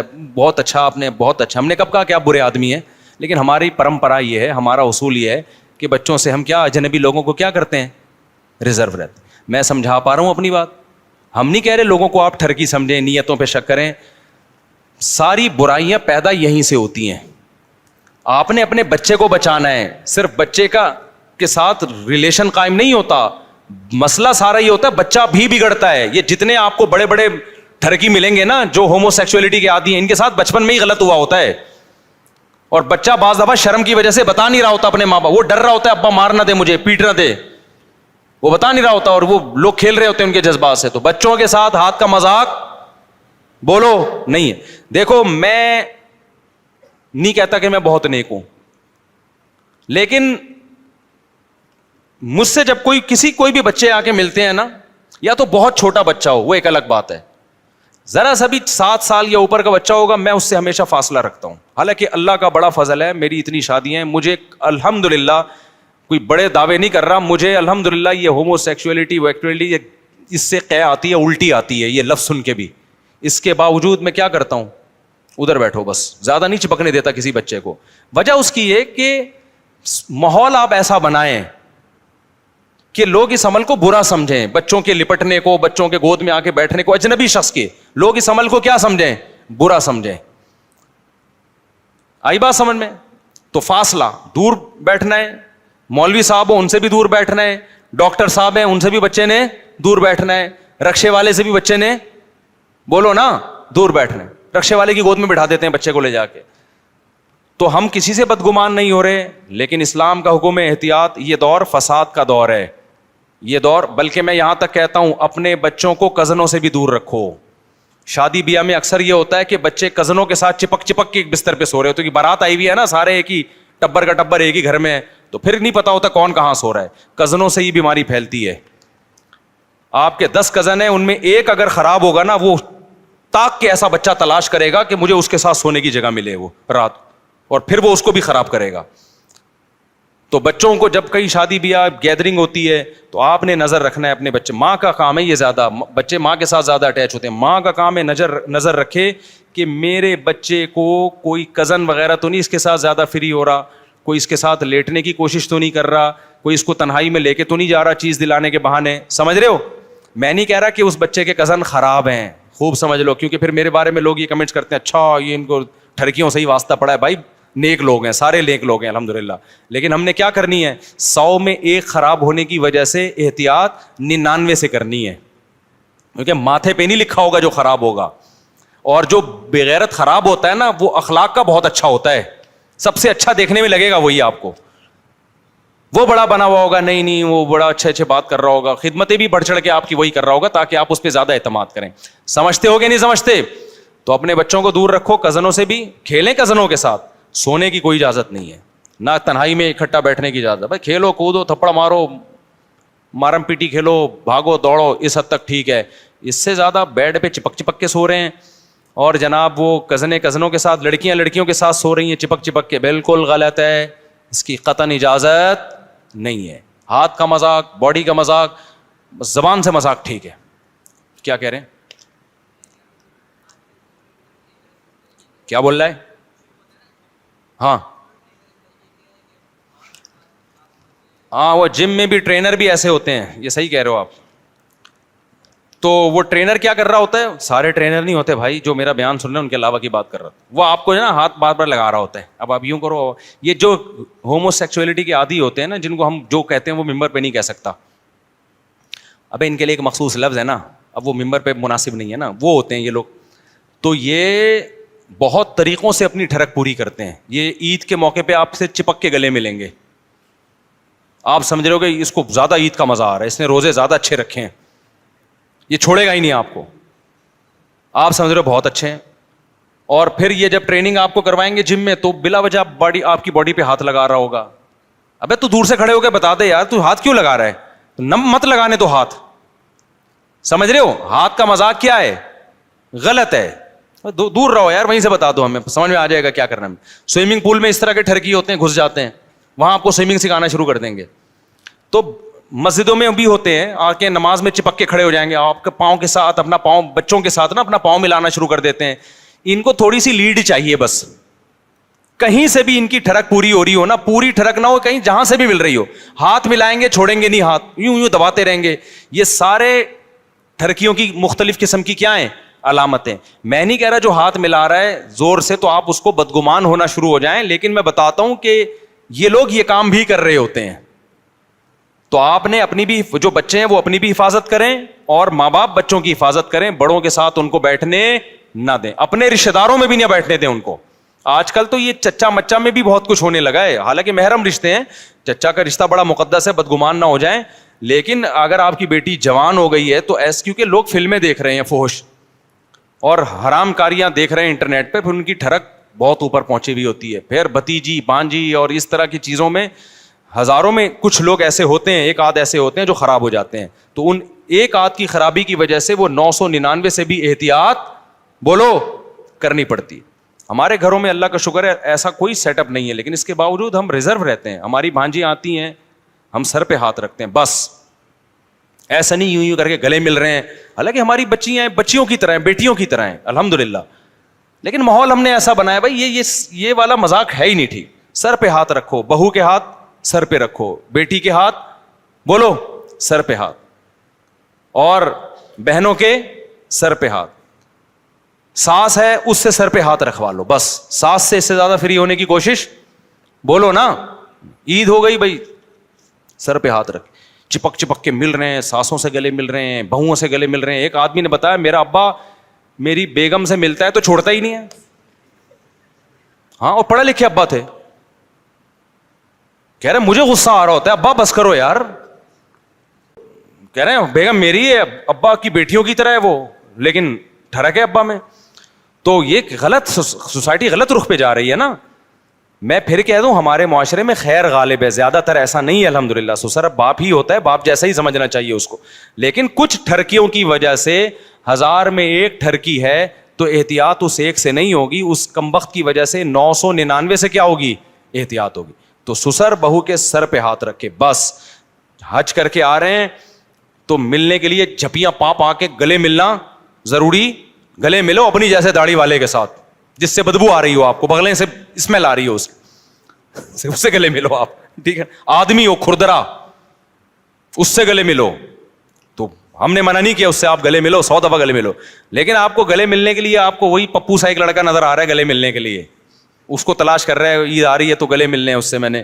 اور پھر وہ بہوؤں سے مسافے کیے جا رہے ہیں، اور یہ جو ہے نا یہ تو مزیدار بات نہیں ہے. ریزرو سالیاں والیاں یہ تو سوال ہی پیدا نہیں ہوتا. اگر کوئی سالی آپ کے سامنے آ رہی ہے اس کو آرام سے سمجھا دو، میرے سامنے نہ آیا کرو، ہم خاندانی لوگ ہیں جو ہے نا، ہمارے یہاں یہ سب کچھ نہیں ہوتا. پھر بھی آئے تو وہ گناہگار ہوگی، آپ کو گناہ نہیں ہوگا، لیکن فری نہ ہو پھر اس سے. دیکھو انسان خدا کے لیے، مرد جو ہے نا، مرد کی شرافت صرف ایک چیز سے ہی پتہ چلتی ہے کہ ٹھرکی کتنا ہے، اس کی آنکھیں کیسی ہیں، اپنی بیوی کے علاوہ کہیں اور اس کی نگاہیں نہیں جائیں. اگر یہ ہے تو اس کا مطلب نیک آدمی ہے، یہ نہیں ہے تو بھائی جو مرضی کر لو، تم کیا ہو؟ تم کردار کے برے ہو، سمجھتے ہو؟ تو تبھی ہم زیادہ شادیوں کا کہتے ہیں تاکہ حلال کی طرف اتنا چلے جاؤ نا، یہ گندگی کی طرف تمہیں جانے کی نوبت نہ آئے. جب حلال کی طرف چلا جاتا ہے انسان کو ان چیزوں کی طرف ویسے ہی رغبت نہیں رہتی. ہماری سوسائٹی میں ایک بڑا عذاب یہ بھی ہے کہ حلال میں پابندی ہیں تو پھر جا کے ٹھرکی بنے ہوئے ہوتے ہیں، اور دیکھو کیا کچھ ہو رہا ہے. بچوں کے ساتھ زیادتی کے واقعات ہو رہے ہیں، قتل بھی کر دیتے ہیں پھر ان بچوں کو تاکہ جرم چھپ جائے. تو بچوں کے ساتھ زیادتی کے واقعات، اور پھر اور جو گھروں کے اندر جو گند پھیلنا شروع ہو گیا، یہ سب حلال پہ پابندی لگانے کے نتائج. حرام پھیلایا جا رہا ہے، حلال پہ کیا ہے؟ پابندیاں ہیں. صحابہ کرام میں یہ چیزیں تھی نہیں، وہ جانتے ہی نہیں تھے کہ یہ کیا چیز ہوتی ہے. یعنی اس طرح محرم رشتوں سے، زمانے جاہلیت کی بات کر رہا ہوں، اسلام لانے کے بعد تو ویسے ہی زمانے جاہلیت میں بھی نہیں تھی یہ جرائم. جب نبی صلی اللہ علیہ وسلم عربوں میں آئے ہیں نا، تو عربوں میں ہومو سیکچولیٹی سے کوئی واقف نہیں تھا کہ لڑکا بھی لڑکے سے بدکاری کر سکتا ہے، اور سسر بہو کے ساتھ بھی معاذ اللہ کوئی ناجائز تعلق ہو سکتا ہے، بیٹی کے ساتھ بھی کوئی ایسا ہو سکتا ہے. وہ عرب جانتے نہیں تھے ان چیزوں کو کہ بہوؤں پہ بھی کسی کا دل آ سکتا ہے. حالانکہ کافر تھے، مگر یہ برائیاں ان میں ہینڈ پریکٹس بھی نہیں ملتی ہمیں کہ عربوں میں یہ چیز ہو. وجہ کیا ہے؟ کافر تھے لیکن بالغ ہوتے ہی شادی ہو جاتی تھی ان کی، پھر زیادہ شادیاں کرتے تھے. تو ٹھرکی ہونے کا اسلام یا غیر اسلام سے تعلق نہیں ہے. ٹھرکی ہونے کا تعلق اس سے کہ آپ کی لائف نیچرل ہے یا نیچرل نہیں ہے. آپ وقت پہ شادی کرتے ہو، زیادہ شادیاں کرتے ہو یا نہیں کرتے تو فطرت سے لڑ رہے ہو، مسلمان ہو کے بھی برباد ہو جاؤ گے. اور اگر وقت پہ شادی کر لیتے ہو اور زیادہ بیویاں رکھتے ہو تو کافر ہو کے بھی نہیں برباد ہو گئے. اس معاملے میں سمجھتے نہیں ہے بات کو. تو اس لیے حلال کو پروموٹ کرو یار.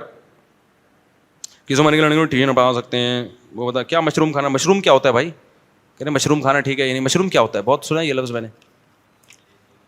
ہیں کس کا پودا؟ ہاں تو پودے تو سارے کھا سکتے ہیں، پودے ہی تو بچے ہیں ہم کھانے کے لیے. گوشت تو مہنگا ہو گیا، بس زہریلے نہ کھائیں. مفتی صاحب ہم دیکھتے تھے کہ گرین چینل والے اپنی مسجد میں املی اور کھجور کی گٹھلیوں کو اجتماعی طور پر درود و سلام کا وظیفہ پڑھتے تھے, اور بھی یہ کام ہماری مسجد میں شروع ہو گیا. امام صاحب روزانہ عشاء کے بعد املی کی گٹھلیوں پر درود کا ورد کرواتے ہیں.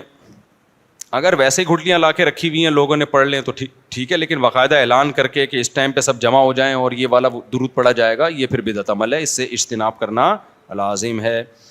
مفتی صاحب میری آخری سوال ہے. میرے 25 سال ہے, میرے والد سوتے ہیں اور ماں سگی ہیں اور میرے رشتے آتے ہیں, لیکن والد صاحب شادی نہیں کرنا چاہتے. والدہ ان کا ساتھ دیتی ہیں, 2 دفعہ میری بارات بھی بھیج چکے ہیں.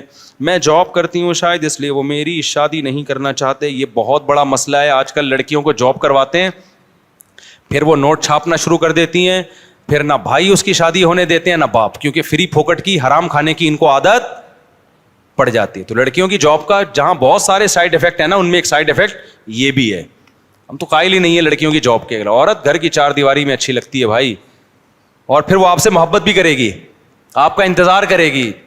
اس کو دیکھنے کے لیے آپ کے علاوہ کوئی ہے نہیں. آپ سفر پہ جاؤ گے, آپ کے لیے وظیفے پڑے گی کہ میرا میاں واپس آ جائے. آپ صبح جاب پہ جاؤ گی, شام کو انتظار کرے گی میاں واپس آ جائے. اگر آپ نے جاب پہ بھیج دیا اس کو وہاں باس نظر آ رہا ہے, اس کو وہاں آپ سے زیادہ ہینڈسم بندے نظر آ رہے ہیں, پھر اس کو پیسہ نظر آ رہا ہے, تو وہ کہے گی یہ مکھنچوب پتہ نہیں کیوں پھلترو کی طرح ابا نے میرے ساتھ لگا دیا ہے. خام خا کا پھلترو کی طرح کیا لگ گیا ہے, چپک کے ایک بندہ لگ گیا ہے. تو گھر کا سسٹم کیا ہوگا, خراب. تو یہ نیچرل نہیں ہے, یہ انگریزوں سے آئی ہے. انگریزوں کا کوئی خاندانی نظام ہے ہی نہیں. ہم تو خاندانی لوگ ہیں بھائی, ہمارے یہاں بیوی بھی ہوتی ہے, بچے بھی ہوتے ہیں, پوتے بھی ہوتے ہیں, نواسے بھی ہوتے ہیں, بہویں بھی ہوتی ہیں, داماد بھی ہوتی ہیں. تو خاندانی لوگوں کے یہ کام نہیں ہے.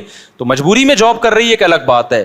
نارملی میرے بھائی دیکھو, اور گھر والے بھی کیا کہہ رہے ہیں بھائی مدرسے میں پڑھانا ہے. بھائی مدرسے میں دین کی تبلیغ کی نیت سے تو پڑھاؤ بھائی. مرد پڑھا لے کے چلو تنخواہ ملے گی, گھر کی عورت کو گھر سے باہر اس لیے کہ تاکہ کما کے لائے, میں سمجھتا ہوں یہ قابل برداشت بولو نہیں. بھائی حالات آ جائیں گے تو حالات آئیں گے تو کوئی بات نہیں. سوکھی روٹی میں بھی چائے میں ڈبو کے کھاؤں گا, گھر والوں کو بولا آپ بھی چائے میں ڈبو کے کھاؤ. ڈبو کے کھانے کا اپنا مزہ ہے. تو ہم نے یہ عزم کیا ہوا تھا بھائی کچھ بھی ہو, فاقے ہونا شروع ہو جائیں, جو میرے بس میں ہوگا میں کمانے کی کوشش کروں گا. گھر کی عورت کو میں اپنے حالات سناتا, اچھا نہیں لگتا انسان کو, لیکن موٹیویشن کے لیے بعض دفعہ بتانا پڑتا ہے. ہم نے ہر طرح کے حالات دیکھے, ہم نے کہا نہیں بھائی گھر سے, اور شادیاں بھی ہوئی ہوئی ہیں. ایسے موقع پہ تو لوگ کہتے ہیں ہمیں کمانے والی چاہیے, 2 بیویاں ہو گئی ہیں, بچے ہیں, بھائی میں افورڈ نہیں کر سکتا, تیسری ہمیں چاہیے جو جاب کر رہی ہو. ہم نے کہا نا بھائی تیسری بھی ہمیں وہ چاہیے جو گھر میں ہو, چوتھی بھی وہ چاہیے جو گھر میں رہے, پہلی بھی ایسی دوسری بھی ایسی.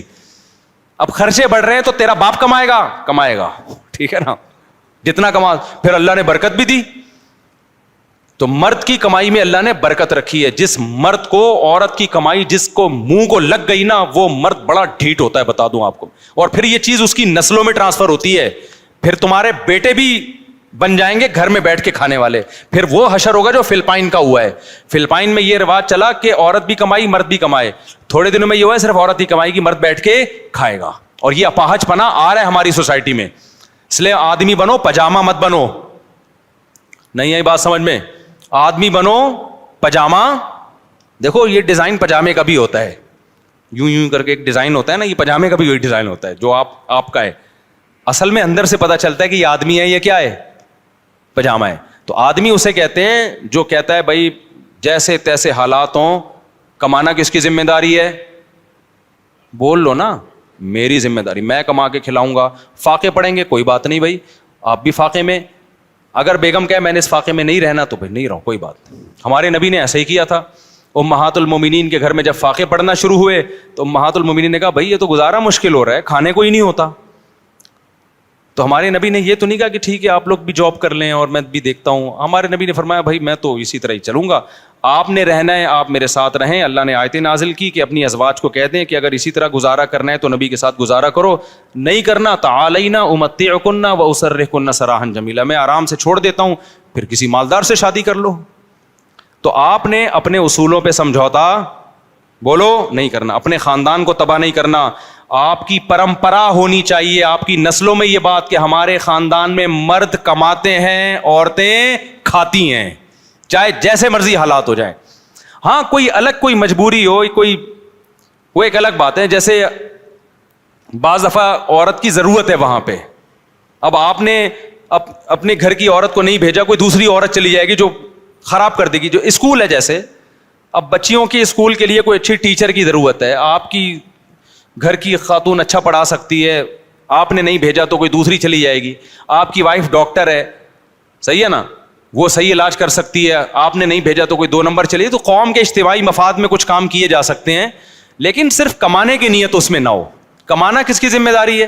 تو کہیں کوئی اجتماعی مفاد ہو تو ایک الگ بات ہے. نارملی بھائی کرنا کیا ہے, جیسے مرضی حالاتوں عورت گھر میں رہنے کا, سمجھتے ہو, بچوں کی تربیت کرے, گھر میں رہ کے کھائے. اس کو بتائیں کہ تم رائل فیملی سے تمہارا تعلق ہے. رائل فیملی کی عورتیں جاب کرتی ہیں, کھاتی ہیں نا وہ. تو آپ بولو آپ رائل, رکشے والا بھی ہو, بولو بیگم تم گھر کی جو ہے نا مالکن ہو, تم کھاؤ گی. ہم کیا ہیں, ہم گدھے ہیں جو ہم کما کے لائیں گے تمہارے لیے. تو اس میں دیکھو برکت ہوگی, اللہ تعالیٰ برکت دے گا, نسلوں میں یہ چیز چلے گی. ورنہ فیملی پلاننگ والے 2 بچے 1 بچہ اور بیگم جب تک دونوں مل کے نہ کمائے. میں فرانس میں تھا نا, تو وہاں بھی لوگوں نے کہا آپ ٹھہرے ہیں تو کائنڈلی یوں. میں نے کہا بھائی جان ہم وہاں 19 افراد کو کھلا رہے ہیں الحمدللہ, بچے بیگم سب ملا کے ٹوٹل. ایک دن میں نے اندازہ لگایا تھا 18 یا 19 کو اس طرح کی. وہ اصل میں چینجنگ اتنی جلدی آتی رہتی ہے تو پتہ نہیں چلتا. تو میں نے کہا بھائی ہم تو جب بھی پہلے غریب تھے تو بھی اولاد بھی بڑھ رہی تھی, گھر والے بھی کی تعداد بھی بڑھتی جا رہی تھی, اب بھی ہیں. اب جتنا ٹائم گزر رہا ہے, ابھی ایک صاحب کل آئے, وہ کہتے ہیں میں نے پہلی شادی کی میں غریب تھا, دوسری کی اور فاقے پڑے, تیسری کی غریب, چوتھی کے بعد ان صاحب نے بتایا کہ رزق کے دروازے ایسے کھلے ہیں کہ ایسا لگ رہا ہے دروازے پھاڑ کے رزق آ رہا ہے. میں نے کہا تم نے اللہ پہ توکل کیا نا, اس توکل کا اللہ نے تمہیں بدلہ دیا ہے. اگر کیلکولیٹر لے کے بیٹھے رہتے تو اٹکے بھی پہلی پہ رہتے ہیں اور اس کو بھی نہیں مل رہا ہوتا. نہیں یاری بات, یہ بچوں کے لیے باتیں یہ ہیں ہی نہیں. سوری, میں معذرت چاہتا ہوں, یہ غلطی ہو گئی, میں اپنے الفاظ واپس لیتا ہوں. میں پتہ نہیں کہاں کیوں یہ فضول قسم کی بڑوں والی باتیں آپ لوگوں میں کرنا شروع کر دیتا ہوں. یار یہ میری غلطی ہے, اس میں معذرت چاہتا ہوں. اچھا میرے بھائی, یہ آدھا سوال پڑا تھا بیچارے کا, آدھے میں ہی کھچائی کر لی اس کی. تو میرے بھائی وہ کہہ رہے ہیں کہ کہتے ہیں اب میں ایک لڑکے کو پسند کرتی ہوں, اس نے بھی بہت دفعہ اپنی والدہ کو میرے گھر رشتے کے لیے بھیجا, لیکن وہ نہیں مان رہے, جبکہ لڑکے کے گھر والے راضی ہیں اور کہتے ہیں کہ نکاح کو کر لو, ہم ساتھ کھڑے ہیں. مگر میں ولی کے سلسلے میں معلومات لینا چاہتی ہوں. ایک تو ستیلا باپ ویسے بھی ولی نہیں ہے, دوسرا جب وہ رشتہ کرنے ہی نہیں دے رہا تو اس کی ولایت تو ویسے ہی ختم ہو گئی ہے. تو ایسی صورت میں جائیں کورٹ میں شادی کر لیں جا کے, کوئی گناہ نہیں ہوگا. اس پورے معاملے میں میری رہنمائی فرما دیں. اگر بغیر ولی کے رشتہ ہو جائے تو کیا میں نکاح کر کے واپس اپنے باپ کے گھر ان کو آ کے بناؤں؟ سوتیلے باپ نے پالا ہے اگر تو ٹھیک ہے, اس کے احسان ہے, لیکن نکاح سے نہیں روک سکتے وہ تو. اور ویسے بھی بعض ہوتے ہیں کہ رشتے آ رہے ہیں دلچسپی نہیں لے رہے, تو دلچسپی ایک آدمی نہیں لے رہا اس کا مطلب وہ ولایت اس کے ساقط ہے. تو ایسی خاتون کو چاہیے, کیونکہ لڑکیوں کے نا تھوڑا سا بھی لیٹ ہو جائے رشتے بند ہو جاتے ہیں, آج کل بڑے مسائل کھڑے ہو جاتے ہیں. تو ایسی صورت میں ان کو چاہیے کہ کورٹ جا کے شادی کر کے ابا کو بتا دیں ہو گئی ہے, منانے کی کوشش کریں, مان جائیں ٹھیک ہے, نہیں مانے تو آپ کو گناہ نہیں ملے گا. اپنی زندگی کسی کی وجہ سے برباد نہیں کرنی چاہیے. اتنا تو سگے ابا کو روکنے کا حق نہیں ہے, ٹھیک ہے نا, تو ستیلے کہاں سے روکیں. سبحان اللہ و بحمدہ اشہد ان لا الہ الا انت استغفرک و اتوب الیک.